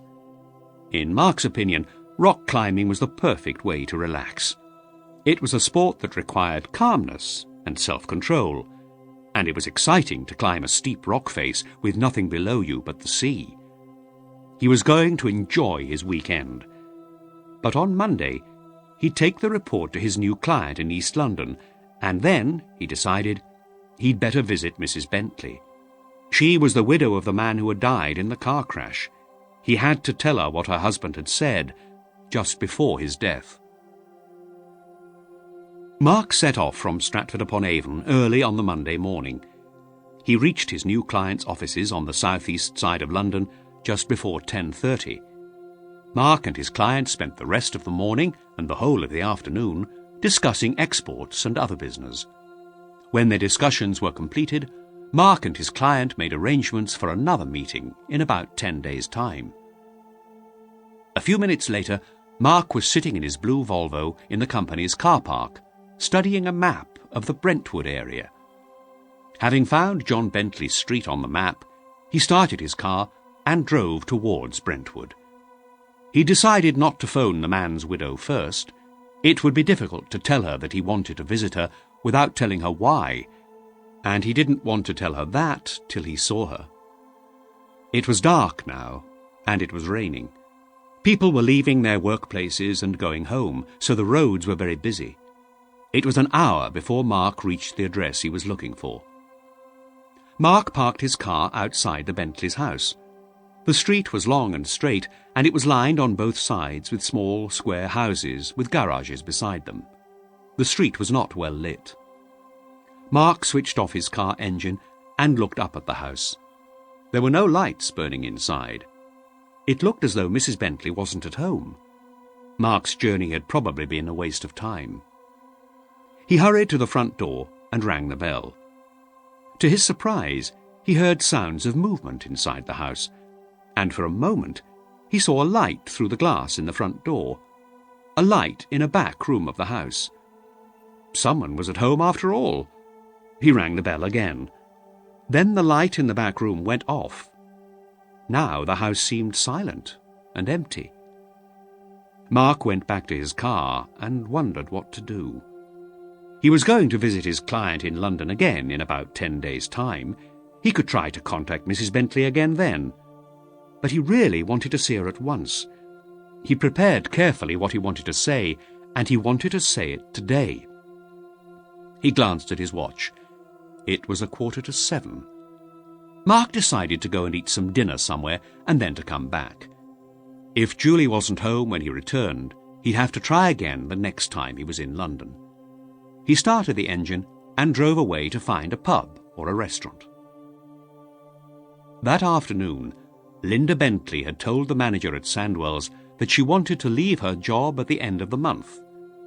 Mr. Rose liked Linda, and he was sorry to hear her news, but he hadn't argued with her. He hadn't tried to change her mind. As soon as the shop closed, Linda went to see Frankie Simpson at the Red Lion. She telephoned first and Frankie was expecting her when she arrived at 6:30 that evening. They sat together at a table in the corner of the pub. "Shall we get down to business?" Frankie said. "You told me that the deal we arranged will still go ahead." "Yes," Linda replied. "John's death makes no difference to the deal." "And you want me to fence a big pile of jewellery, is that right?" "Yes, more than £1 million worth." Frankie raised his eyebrows. "That's a hell of a lot of jewellery, Linda," he said. "Can you sell the jewellery for me?" "Yes, I can fence it," Frankie said. "But who's going to do the robbery? I thought John was going to do it, but now—" "You don't need to know that," Linda replied. "When will I get the cash?" "It isn't easy to raise that much cash," Frankie said. "I can't fence that much jewellery in the London area. Some of it'll have to go north, to Birmingham and to Manchester. I've got good contacts in the jewellery trade in both cities, but it'll take a little time to move the stuff." "So how long will it take?" "It would help if I knew exactly what kind of stuff you're going to bring me," Frankie said. "I can give you a detailed list," Linda said. "I'll let you have it in a few days." "When's the robbery going to happen?" "In about 10 days' time." Frankie thought for a moment. Then he said, "As soon as I get that list, I can inform my contacts. That way I'll make sure they'll have the cash ready when we deliver the jewellery. Of course, these people won't pay more than 50% of the jewellery's value. You know that, don't you?" "Yes, I know that, Frankie." "OK. Well, give me 3 days after you hand over the stuff to me. Then you'll be able to collect the cash." "Fine," Linda said. "And while we're talking about money, we'd better discuss my share, Linda," Frankie said. "Fencing stolen jewellery is a dangerous business. I'll be taking a big risk. What are you offering me?" £75,000, Linda said. Frankie laughed. "That's not enough, my dear," he said. "There's a big risk, and I'll need a lot of help. I'll have to pay my men." "How much do you want, then?" 120,000. It was Linda's turn to laugh. "You must be joking," she said. "We've got to move the stuff fast," said Frankie, "and that costs money." "OK, I'll give you 100,000. No more," said Linda. "OK, Linda," Frankie agreed. "It's a deal." It was 9 o'clock that evening when Linda turned onto the drive in front of her garage. The headlights of her van lit up the figure of a man standing at her front door. Linda got out of the van and went up to him. "Who are you?" she said. "What do you want?" "Mrs. Bentley?" Mark asked. "Yes." "I'm very sorry to call so late, but I was in the area and I need to speak to you. My name's Ashwood, Mark Ashwood." Linda looked puzzled. They stood there in the dark, staring at each other. "You don't know me," Mark went on. "I've got to talk to you about your husband, Mrs. Bentley. I was there when he died. He asked me to give you a message." Linda unlocked the front door. "Come in," she said. As they stepped into the house, a voice called out, "Linda, is that you?" Linda stopped suddenly. For a moment, Mark saw a figure at the top of the stairs, but almost at once the man turned and disappeared into one of the upstairs rooms. Suddenly, Mark's body was trembling with shock, as though he'd seen a ghost. The man's face had been exactly like the face of John Bentley, the man he'd seen die near Thame. Linda had to think quickly, but that was something she'd always been good at. She smiled sadly at Mark.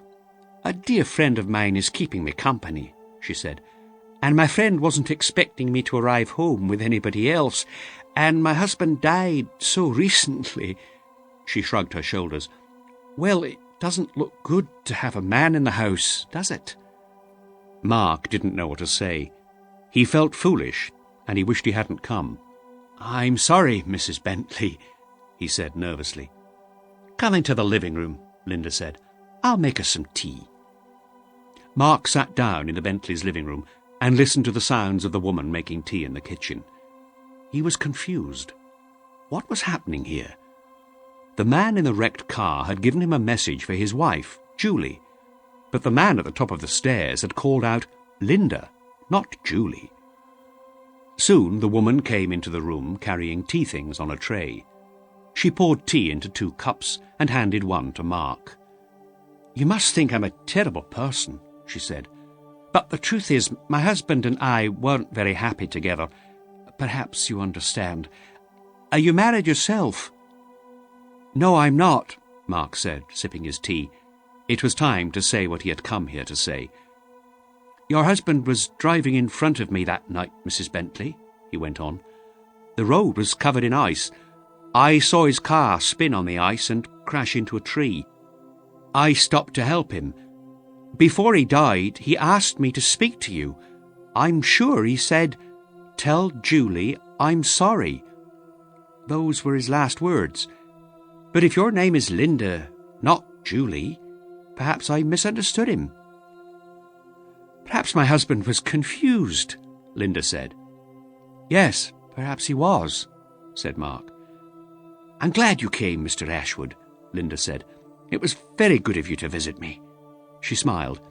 "I appreciate what you did for my husband when he was dying." Mark finished his tea and stood up. "I'd better go now," he said. The woman took him to the front door and watched him hurry down the dark path towards his car. It was almost 1 o'clock when Mark arrived home in Stratford. He had a shower, then he went to bed. But he couldn't sleep. He couldn't relax.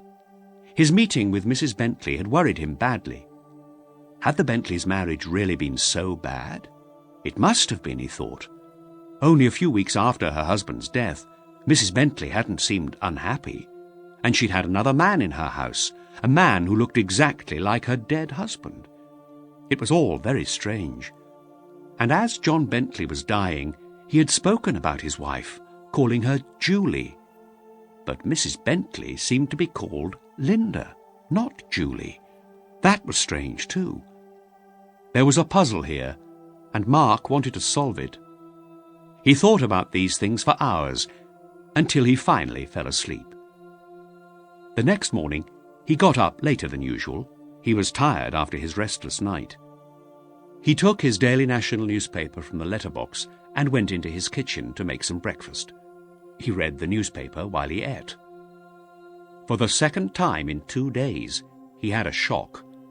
On one of the inside pages, among the ads, there was a photo of a man whose face he immediately recognized. It was the man who had died in the car crash near Thame. Above the photo were the words, "Have you seen this man?"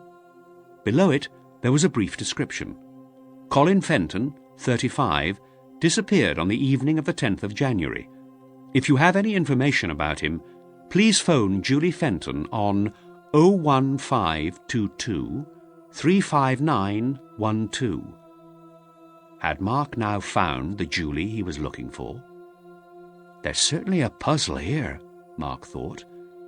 But perhaps I'm beginning to solve it.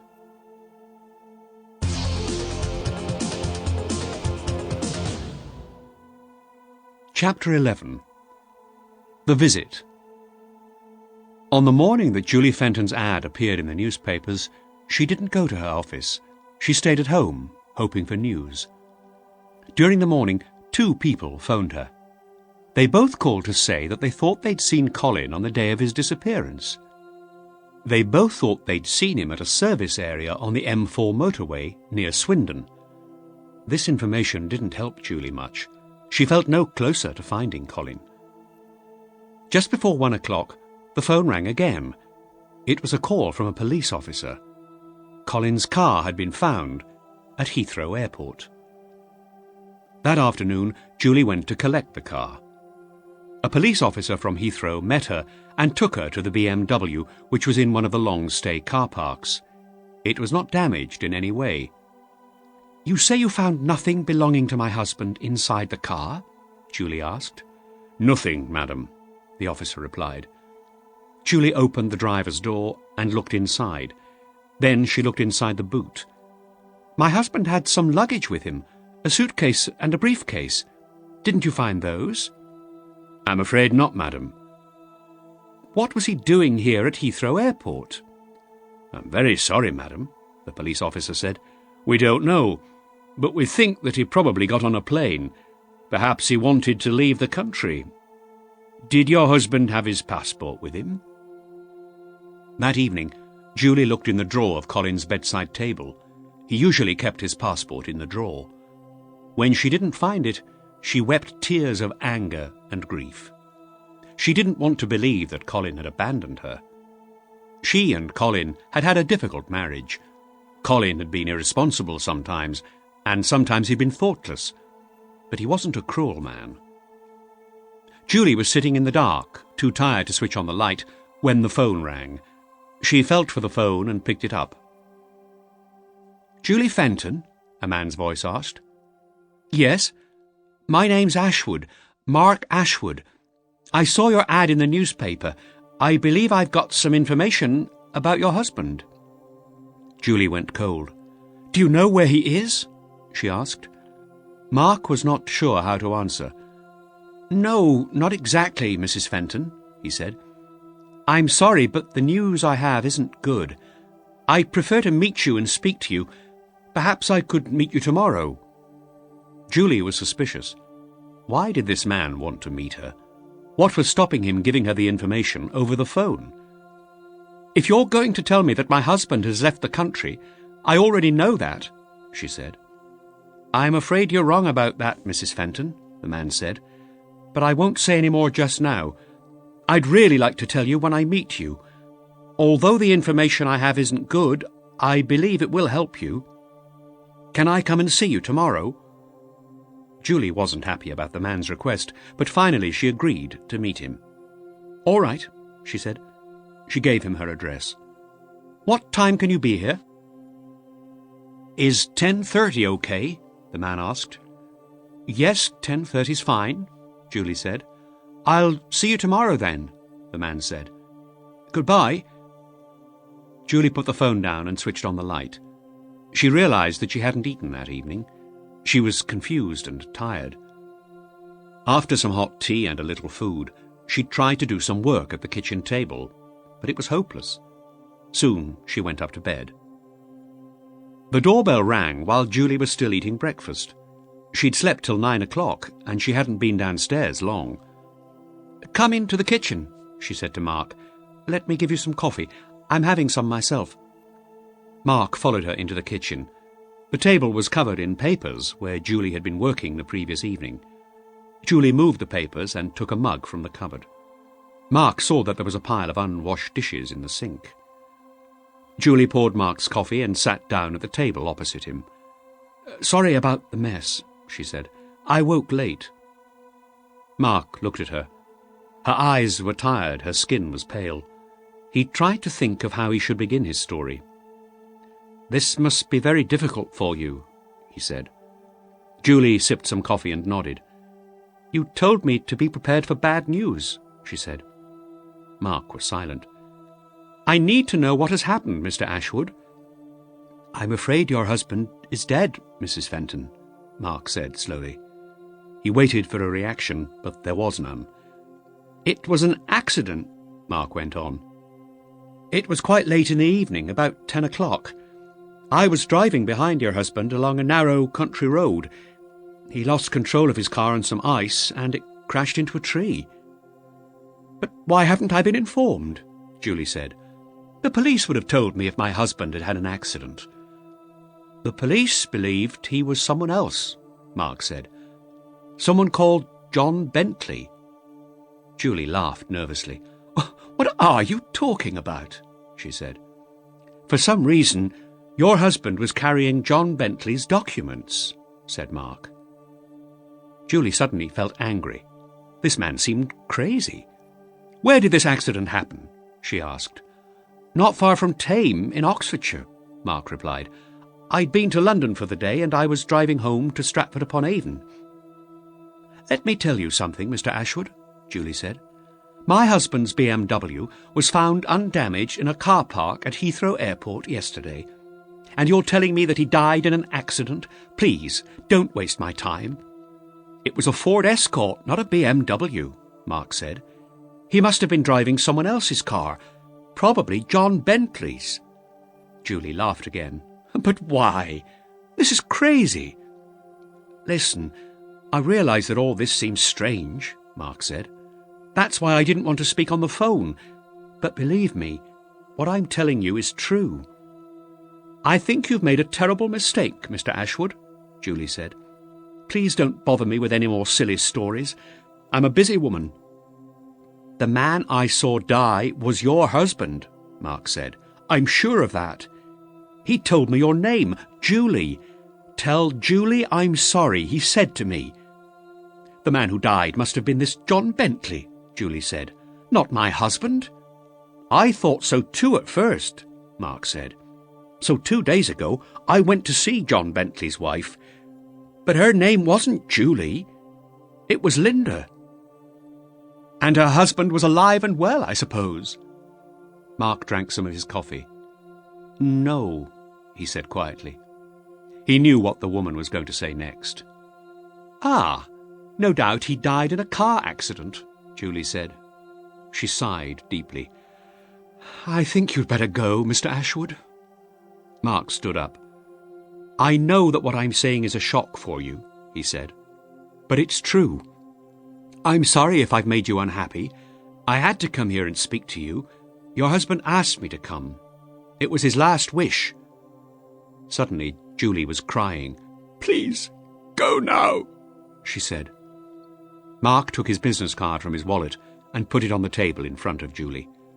"I leave you my card," he said. "My phone number's on it. Think about what I've said. Please, call me if you want to talk. I believe I can help." Julie didn't reply. She sat shaking her head, looking down at the floor and crying quietly. Mark left the house sadly.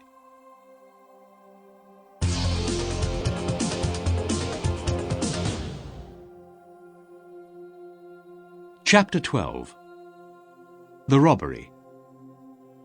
After Mark Ashwood's unexpected visit to Brentwood, it was clear to the Bentleys that John couldn't stay hidden in the house any longer. Linda found a cheap hotel for him in a suburb which was nearer central London, not far from the River Thames. The hotel was the kind of place where you paid in advance for your room and nobody asked you any questions. It was an old building and some of the windows had boards over them. On the ground floor there was a small, ugly bar where people in cheap clothes sat drinking all day. John's room on the first floor was dark and dirty. The glass in the window was cracked. It was late on a Tuesday evening. John Bentley was excited and nervous. He and Linda sat in the cold hotel room, waiting. There was a bottle of whiskey on the table beside the bed. John lifted the bottle to his lips and drank. For a few moments he felt calm. Then the nervous excitement returned. This was the night. After tonight he would be free forever. At 1:15 in the morning, John checked his things. A set of keys, a small torch, a pair of rubber gloves, a roll of adhesive tape, a small wooden box, a car jack, and his gun. He put the keys, the gloves, the torch, the tape, and the gun in his pockets, and he put the jack and the wooden container in his black sports bag. "It's time to go," he told Linda. They got into the van, and Linda drove it towards the centre of London. The city streets were quiet. It took about 20 minutes to reach Sandwell's. The jewellery shop was a 2-storey building. The front of the shop was in a wide, busy shopping street, but there was a back door too. This door was in a quiet road where delivery trucks stopped. In this road, apart from back doors of shops, there were some offices and a bank, but there were no houses. No one went there late at night. Linda drove the van to the back of Sandwell's. She and John checked their watches. It was 1:35. "Come back in exactly half an hour," John said. Then he got out of the van, carrying his sports bag, and he watched as Linda drove slowly away. Standing in the shadow of the shop's back door, John pulled on his rubber gloves. He took the set of keys from his pocket and unlocked the steel shutter that protected the door. Then he lifted the shutter and he used another key to open the door itself. Now he had 20 seconds to enter the correct code on the keypad of the shop's security system. If he failed, the alarm bells would ring, here and in the nearest police station. John dropped his sports bag inside the door, then he took the torch from his pocket and turned it on. He ran along the corridor which led towards the front of the building. Halfway along the corridor, on the right, was the door to the manager's office, and on the wall outside this was the keypad. By the light from the torch, John quickly keyed in the 6-figure code. Then he ran back along the corridor, pulled down the steel shutter, and locked it from the inside. Next, he closed and locked the door. John stood with his back against the door, breathing hard, his heart beating fast. Now he was safe for a while. He waited for a few moments. Then he picked up his sports bag and walked towards the front of the building again. The corridor led to the shop itself and to the stairs which went up to the workshop on the upper story. But halfway along on the left, opposite Mr. Rose's office door, was the door to the strong room. In here, the shop's main stock was kept, as well as some very valuable stones which would be made into special pieces of jewellery in the workshop. Leaving his sports bag in the corridor, John turned to the door of the strong room. It was a heavy steel door with an electronic combination lock. John keyed in the correct code, pushed the door open, and entered the room. There were no windows in the strong room, so it would be safe to switch on the light. But first, John had to do something about the video camera, which was fixed high on the wall above the door. Whenever the light was on inside the strong room, the camera sent pictures to a video recorder in the manager's office. John took off his coat and threw it over the camera so that it covered the lens. Only then did he turn on the light. The strong room was lined with shelves on 3 walls. Against the 4th wall, next to the door, was a steel cabinet with many drawers. Inside these drawers were the precious stones, as well as the most expensive pieces of jewellery that were displayed in the shop during the daytime. On the shelves around the strong room were boxes of good quality but somewhat less expensive pieces. John removed the boxes and carried them to the back door, piling them neatly, one on top of another. Then he returned to the strong room. In a corner, he found a large, empty box. He put it on a table next to the steel cabinet. Then he removed the top 2 drawers, the drawers containing precious stones, from the cabinet and carefully placed them inside the empty box. He added the trays of extremely valuable rings, necklaces, and brooches from the lower drawers. When the box was full, he took the roll of adhesive tape from his pocket, sealed the box, and pulled it to the back door. Finally, he turned off the strong room light, pulled his coat down from the camera, and went out into the corridor, closing the door behind him. He reset the lock, and he took the wooden box from his bag. He opened it and took out a piece of plastic explosive, which he pressed onto the strong room lock together with a detonator. He used the tape to keep the detonator and its timer in place. Next, John picked up his sports bag, removed the car jack, put the wooden box back in the bag, and went into the front of the shop. He held his torch in his mouth and opened 2 glass display cabinets with his keys. The cabinets contained some good pieces of jewellery, and he threw the contents into his bag.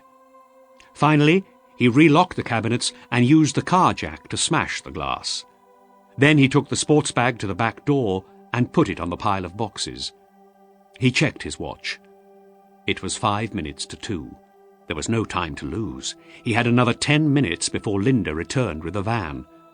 John ran up the stairs to the workshop, holding the car jack in his hand. There was a skylight in the roof, which was locked from the inside, and below the skylight was a grill of metal bars. John stood on a chair. He took his car jack and pushed it between the 2 central bars of the grill. He turned the jack's long handle quickly, forcing the bars apart. Soon the gap between them was wide enough for a man to climb through. He removed the jack and used it to smash the skylight's glass and lock. He opened the skylight. John hurried downstairs to the strong room door, still carrying the jack. He checked his watch. It was 2:05. Linda should arrive at any moment. He set the timer of the detonator and ran along the corridor.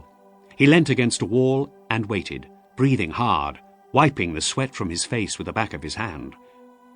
After a minute, he heard a small explosion. He ran back to the strong-room door. The lock had been destroyed. At that moment, he heard a van stop outside the back door of the shop. He unlocked and opened the door, then he unlocked and lifted the shutter. Linda had parked the van just outside and had opened its back doors.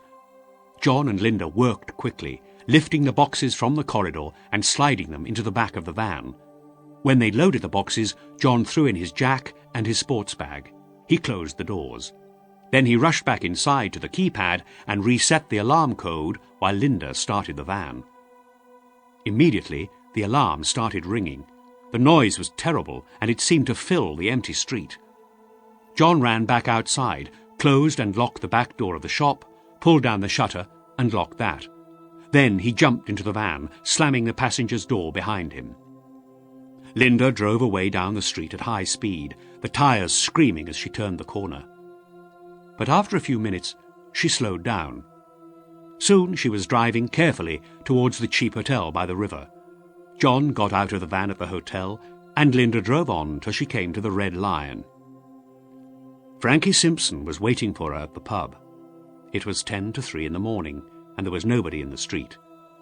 Frankie helped Linda to get the jewellery into the building. Then the two of them began to check the items of jewellery against the list that Linda had already given Frankie.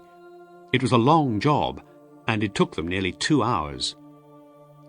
Linda kept some of the jewellery. A few pieces she wanted to wear herself.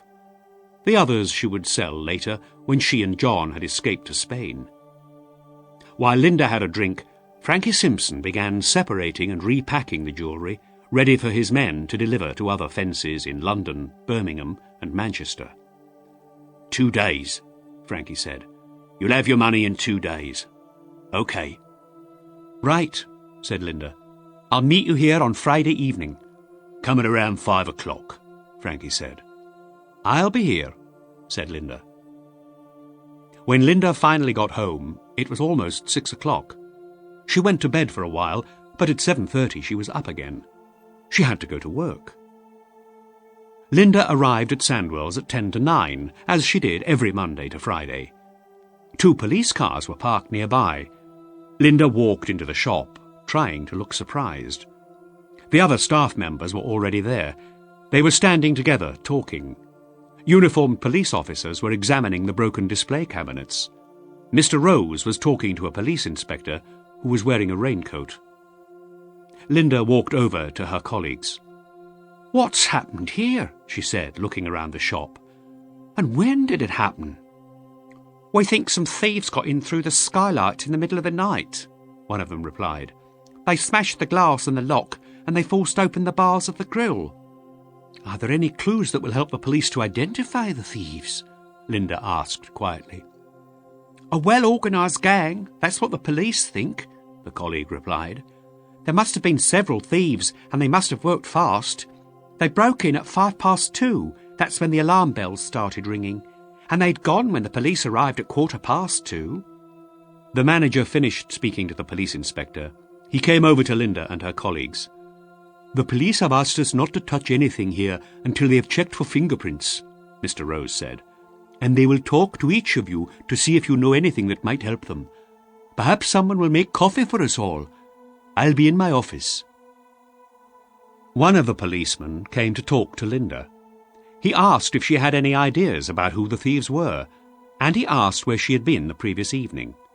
But Mr. Rose had told the police officers that Linda's husband had recently died, and the man questioned her very gently. When she said that she had been alone at home the previous night, the officer thanked her politely and went on to talk to someone else. Linda made lots of coffee. She gave some to her colleagues and to the police officers. Then she took a cup to the manager's office. Mr. Rose was talking on the phone to the shop's insurance company. Linda put the coffee on his desk. She was about to leave the room when the manager finished his phone call. "Linda, there's no need for you to stay here," he said. "The shop will be closed for a few days, I expect.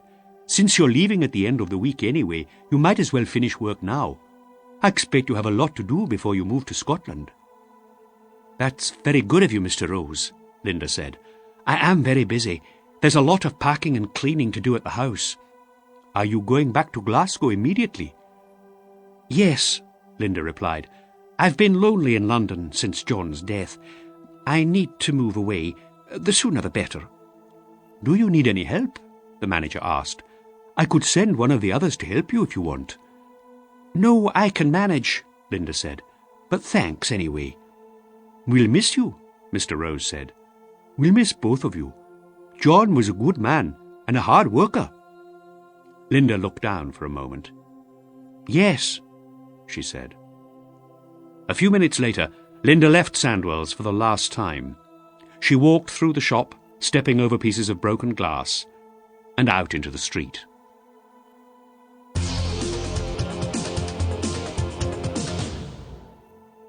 Chapter 13. The Truth. On the Thursday evening, despite being tired after a long day's work, Julie Fenton decided to do some housework. She began by picking up the newspapers and magazines which lay all over the house. Then she started to clean her bedroom. Unwashed clothes lay in a big pile on a chair. She washed them and dried them. Then she folded them and put them back on the chair, ready to iron. In one of the drawers in the bedroom, Julie kept her personal documents, bank statements, receipts, her passport, etc. She wanted to check a couple of the bank statements. She pulled open the drawer and she took out the documents to start sorting them. It was then that she saw something that gave her a bad shock. Under the pile of documents was Colin's passport. And if Colin's passport was in the drawer, then he couldn't have left the country. He couldn't have left the country without the passport, so he hadn't abandoned her. He must have had an accident. Perhaps he was lying ill or unconscious somewhere. Julie sat down on the bed. Then she remembered what Mark Ashwood had told her. On the day of Colin's disappearance, Mark had been driving north near Thame when he had seen a fatal accident. That was at about 10:30 p.m. Other people said they'd seen Colin at a service area on the M4 earlier the same evening. What if Colin had been involved with this John Bentley, the man that Mark Ashwood had talked about? Julie realized she needed to speak to Mark Ashwood again. She hurried downstairs, hoping that she hadn't thrown away Mark's business card. After a minute, she found it in the kitchen, among some letters that were lying on top of the fridge. She picked up the phone and called Mark's number immediately. "This is Julie Fenton," she said when Mark answered. "I'm glad you phoned," Mark said. "I need to talk to you," said Julie. "I've thought about what you said. You could be right. Perhaps the man you saw die was my husband. I need to find out as much as possible about that man's death." "Perhaps it's better if we meet," Mark said. "Can you come to Stratford tomorrow?" "Yes," Julie said. "I'm busy in the morning, but I can be with you by 2:30, if that's okay." "That's fine," Mark replied. "The address is on my card." The following morning, Julie got up very early. She did about 5 hours' work before driving to Stratford-upon-Avon. It was a clear, cold, sunny day. The journey took about 2 hours. Mark made some coffee. Then he and Julie sat in his living room, drinking from small china cups. Mark described the accident once more. "Why do you think Colin had Bentley's documents? And why was he driving Bentley's car?" she asked when Mark had finished speaking. "I wish I knew," Mark replied. "I went to see Bentley's wife. Of course, I expected her to be called Julie. I felt foolish when I found out that her name was Linda. But that wasn't the only surprising thing. There was a man in the house. I only saw him for a moment, but he looked exactly like your husband." "What are you saying?" Julie exclaimed. "Well, obviously it wasn't Colin," Mark said. "Then who was it?" "It could have been John Bentley," Mark said. "I'm sure that he and your husband had exchanged identities on that day in January. I don't know why, but they were able to do it because they were doubles. They looked just like each other." There was a silence. Julie looked thoughtful. Then she said quietly, "There must have been a funeral." "Yes, I suppose you're right. It won't be hard to find out if there was a funeral for someone called John Bentley in the Brentwood area in the weeks after the accident." Julie thought that there was something deeply wrong about all this. Colin had died, but there was no official record of his death. Someone else, some strange woman, had taken Colin from her, had given him a new name, and had had him buried or cremated. "This is horrible, Mark," she said. "I'm sorry," Mark said. "I really am sorry." "I won't rest until I've given Colin back his own name," Julie said. "Will you help me?" Mark looked at the sad woman who was sitting next to him. "Yes, I'll help you," he said. "Let's go for a walk. It's a sunny day. We can talk some more and decide what to do next." The small town of Stratford was peaceful that afternoon. They walked along the banks of the River Avon. A woman and 2 children were throwing pieces of bread to the swans and ducks on the river. Julie and Mark sat on a bench looking at the river. There were huge willow trees on the far bank. In a few weeks' time, there would be new green leaves on them. There would be new life everywhere. "It's time for me to start a new life too, Mark," Julie said, looking at the trees. "But first I have to go and see this woman, this Linda Bentley. She's the only person who can give me the answers that I need before I can start my new life." "I'll come with you," Mark said. "I can take you to where she lives." "All right," Julie said. "But can we go now?" Mark looked at his watch. It was 4:45. If they left immediately, they could be in London by 6 or 6:30. "Come on then," he said. "We'll take my car."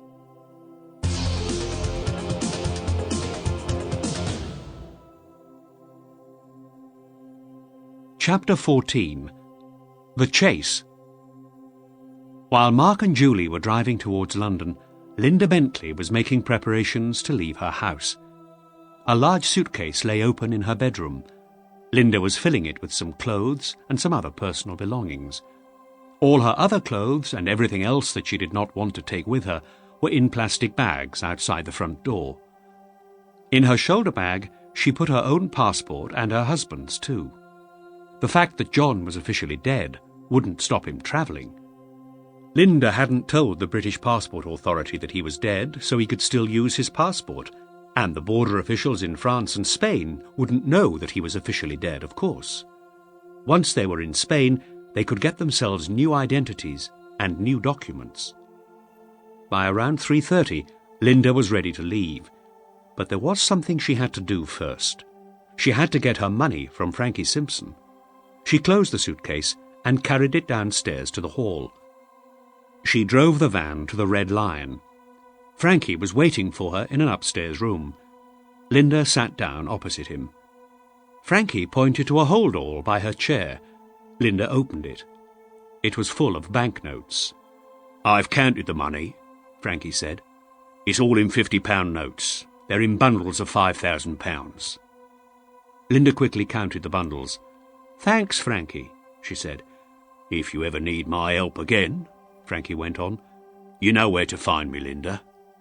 Linda stood up. "Yes, thanks, Frankie," she said. "But this won't happen again, and you won't be seeing me any more." It was just before 6 o'clock when Linda arrived back at her house. A few minutes later, the owner of the house arrived to collect the keys.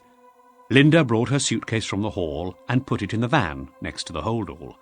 Then she closed the door of the house and put the keys into the owner's hand. "Goodbye," she said, "and thank you." She took one last look at the house, then she got in the van and started the engine. She didn't notice the blue car that had parked on the other side of the street a few seconds earlier. Mark and Julie had arrived outside the Bentley's house just in time to see Linda put a suitcase into her van and give her house keys to a tall, thin man with a moustache. "We're too late," Mark said. "She's leaving." "We must follow her, Mark," Julie said. "I must know where she's going. If we don't follow her now, I may never find her again." Mark turned his car round and drove after Linda's van. The streets were full of traffic and nobody was going very fast. Mark made sure he always kept the van in sight. And at first, Linda didn't notice that she was being followed. But half an hour later, when she arrived at the cheap hotel near the river, She was beginning to worry about the blue Volvo that was always behind her. Mark drove past the hotel and parked a little farther along the street. Linda had got out of her van, and she looked at Mark's car as she entered the hotel. She thought she recognized the driver. There was no one at the hotel reception desk. Linda walked up the dirty wooden stairs to room number 10, where John was waiting for her. She knocked on the door of the room. "It's me, Linda," she called. "Get your things. It's time to go." John opened the door. His suitcase was already packed. "Okay," his wife said. "Come on, let's get moving." Downstairs, the reception desk was still empty. John put his room key on the desk, and they left the hotel. It was completely dark outside now. As they drove away, Linda noticed that the blue Volvo was still behind them. They crossed to the south side of the River Thames and drove on towards the port of Dover. In Dover, they would get on a ferry to France. Soon they would be safe. But whenever Linda looked in her driving mirror, the blue car was always behind them. Mark didn't care whether Linda noticed that she was being followed. He needed to keep the van in sight. But after half an hour, he saw that the van was turning off the main road. He turned off too, and soon he was following the white van along a narrow country lane. Suddenly, the lane became even narrower and it curved sharply. On the bend, Linda stopped the van, completely blocking the way. Mark stopped a few meters behind it. Then there was a flash in the darkness, as someone fired a gun. The windscreen of Mark's car shattered, and Julie screamed, falling to one side. There was blood on her coat. In the bright beam of the Volvo's headlights, Mark saw a man running towards him, a gun in his hand. Mark put the car into reverse and tried to turn round.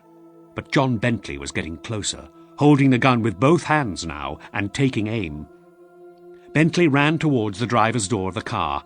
As soon as he was close enough, Mark threw the door open, smashing it against Bentley's chest.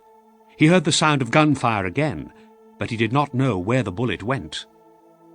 Mark jumped out of the car and threw himself at Bentley. The two men fell heavily to the ground. Mark struggled to hold Bentley's arm so that he couldn't fire his gun again. Then he felt a sharp pain in his side. Linda had come from the van and she was kicking him. A moment later, she grabbed the gun from her husband's hand and hit Mark on the back of the head with it. As he became unconscious, he heard the woman say, "Get into the van quickly, John. Let's get away from here." The Bentleys drove on to Dover, arriving there about an hour later. They left their van in a car park and got onto the 11 o'clock ferry for Calais as foot passengers. John was carrying 2 large suitcases. Linda had a hold-all. Nobody stopped them at customs or passport control in Calais. A few hours later, they were racing across the French countryside on a train going south, towards Spain and freedom. Mark woke several hours later in a hospital bed. At first, he didn't know where he was. There was a bandage round his aching head, and he felt terribly tired. But after a few minutes, he remembered that Julie had been shot. He called for a nurse. When the nurse came into his room, the first thing he said was, "Where's Julie? Is she all right?" "Don't worry, Mr. Ashwood," the nurse said. "She'll be fine. But she's lost a lot of blood. The bullet went through her shoulder, close to her neck." "What happened? I can't remember anything." "Don't try. Sleep now," the nurse said. "You're both going to be all right." Some days later, Mark learnt that a motorcyclist had found him lying unconscious by his car, with Julie lying unconscious inside it. He had phoned for an ambulance and the police. When Mark and Julie were feeling better, a police officer visited them, and they both gave him statements about the attack. Mark explained the whole story about Colin Fenton and John and Linda Bentley. With this information, the police were able to connect Bentley with the robbery at Sandwell's. At first, Mark was surprised that they believed his strange story, but a policeman told him that detectives had discovered that the lock on the skylight in the roof had been broken from the inside, not from the outside. Also, there were no footprints on the roof, and in the shop there was a further clue.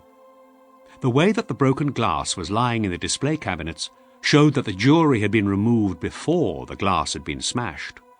These clues made the police believe that it was an inside job. that someone who had keys and knew the alarm code had done the robbery. The robber had reset the alarm on his way out to confuse the police. But now, after hearing Mark's story, the police understood what had happened. The London police reported the crime to Interpol, the international police organisation. But it was too late to catch the Bentleys. By now, the police thought, they had reached the safety of Spain. They'd probably changed their names and changed the way they looked. It would take a great deal of luck to find them.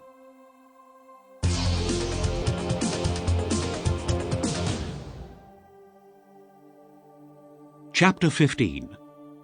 Officially Dead. Julie Fenton spent 10 days in hospital before she was allowed to go home. When she was back at work, Mark Ashwood visited her often. Soon he'd become her close friend. That spring, Julie stopped using Mr. Booker as her accountant, and she asked Mark to look after her company's financial records instead. One sunny evening in late May, Julie and Mark drove to a restaurant in one of the villages outside Bath. Mark had said that he wanted to take Julie to dinner and talk to her about the future of CJF Software Solutions. "I've been thinking about your problem with Jackman's," Mark said. "Tell me where we went wrong," Julie said, sipping a glass of cold white wine. "I think that instead of trying to sell your software to Jackman's and other companies like them, you should sell them licenses to use it," Mark said. "You could sell licenses to use the software for a period of time, perhaps a year." "Go on," Julie said. "Well, first, it's cheaper for the client," Mark continued. "They get the full use of the product for a year for much less than the cost of buying it. Second, if you update the product, if you make improvements to it, the license will allow the client to have the new version free. They'll always have the latest software." "That's great for the client, but what about my company?" Julie asked. "The advantage for you is client loyalty," Mark replied. "When a client's license period ends, they won't have to buy new software, they'll just have to buy a new license. That will be much cheaper, so the client will want to go on using your product rather than buying another company's software. So the client gets regular updates, and you get loyalty. And when you do produce a completely new product, you can sell it to your existing clients at a discount. It's good for both of you." Julie looked thoughtful. She sipped her wine again. "I think it's a great idea," she said at last. "Mark, you're a genius." "There's another thing," Mark went on. "I think that all of your company's work could be done without an office. Offices are expensive. All you need is the equipment and the staff. Your staff could work at home. You'd obviously need to have regular meetings, but you could organise the work so that your staff can work independently. Your own house could be the company's official address. Your secretary would be in constant touch with you by phone. You'll save a lot of money if you don't rent an office. Your company will soon be earning well again." "Mark, you're wonderful," she said. And she kissed him. Later in the year, Mark sold his house in Stratford, and he moved to Bath. He became the financial director to CJF Software Solutions. By the end of the year, Julie and Mark knew that they were in love. Julie sold her house, and she went to live with Mark. Mark tried to get Julie interested in rock climbing. At first, she didn't think she was going to like the sport, but one day, a few years after their first meeting, she was holding on to a steep rock face with the sea far below her. Above her head, Mark was standing on a ledge, holding her rope. "Come on up," he shouted. "You're doing wonderfully." Julie looked down at the sea and quickly closed her eyes, but she knew that the rope was keeping her safe. As she moved slowly onwards up the rock face, she thought, "What am I doing here? How my life has changed. But I'm happier than I've been for years." One Sunday morning, 7 years after Colin Fenton's disappearance, Mark and Julie were sitting in their garden, relaxing. Mark was looking at a book about gardening and thinking about some new plants he wanted to grow. Julie was sitting next to him, reading a newspaper. Everything was very quiet. Suddenly, tears came into Julie's eyes. A moment later, they were running down her cheeks. She got up quickly, leaving the paper on her chair, and walked away across the grass to the end of the garden. Mark looked up at Julie. He saw her drying her eyes with a handkerchief. He wondered what had made her sad. Then he noticed a photograph in the newspaper on her chair, and he knew the answer. The photo showed two people, John and Linda Bentley. Then Mark saw the headline above it, "British couple arrested for jewellery robbery after 7 years." Under the photograph, Mark read the story. A British couple were arrested in Spain last week in connection with crimes that took place 7 years ago. They are accused of robbery and attempted murder. John and Linda Bentley will fly back to Britain tomorrow to be charged. "We received information from Interpol about these two people," said Detective Inspector Williams of the London Police, who is in charge of the case. "The Bentleys had been living in the south of Spain, using false names. They were only discovered when the woman made a claim to a Spanish court. Her aunt, who also lived in Spain, had died, leaving her property to Mrs. Bentley. To claim the property, Linda Bentley had to use her real name. That was when Interpol found out about the couple. Mrs. Bentley said that she was innocent of the charges, but she did agree that the man she lived with was her husband, John Bentley, who was thought to have died 7 years ago. She said that the man whose body was cremated as her husband's was their friend, Mr. Colin Fenton." Mark put the paper down. Julie walked towards him and sat down at his side. She had stopped crying now. "7 years is a long time," she said. "A lot has happened to me, to us. What happened 7 years ago broke my life into pieces. You helped me put the pieces together again. Colin's death was an accident. It was nobody's fault. But when he was cremated as John Bentley, his name was taken away from him." She pointed to the photograph of the Bentleys. "It's always worried me that I didn't know how he got involved with those people. Perhaps now I'll learn the truth. Colin will have his own name again. At last, he'll be officially dead."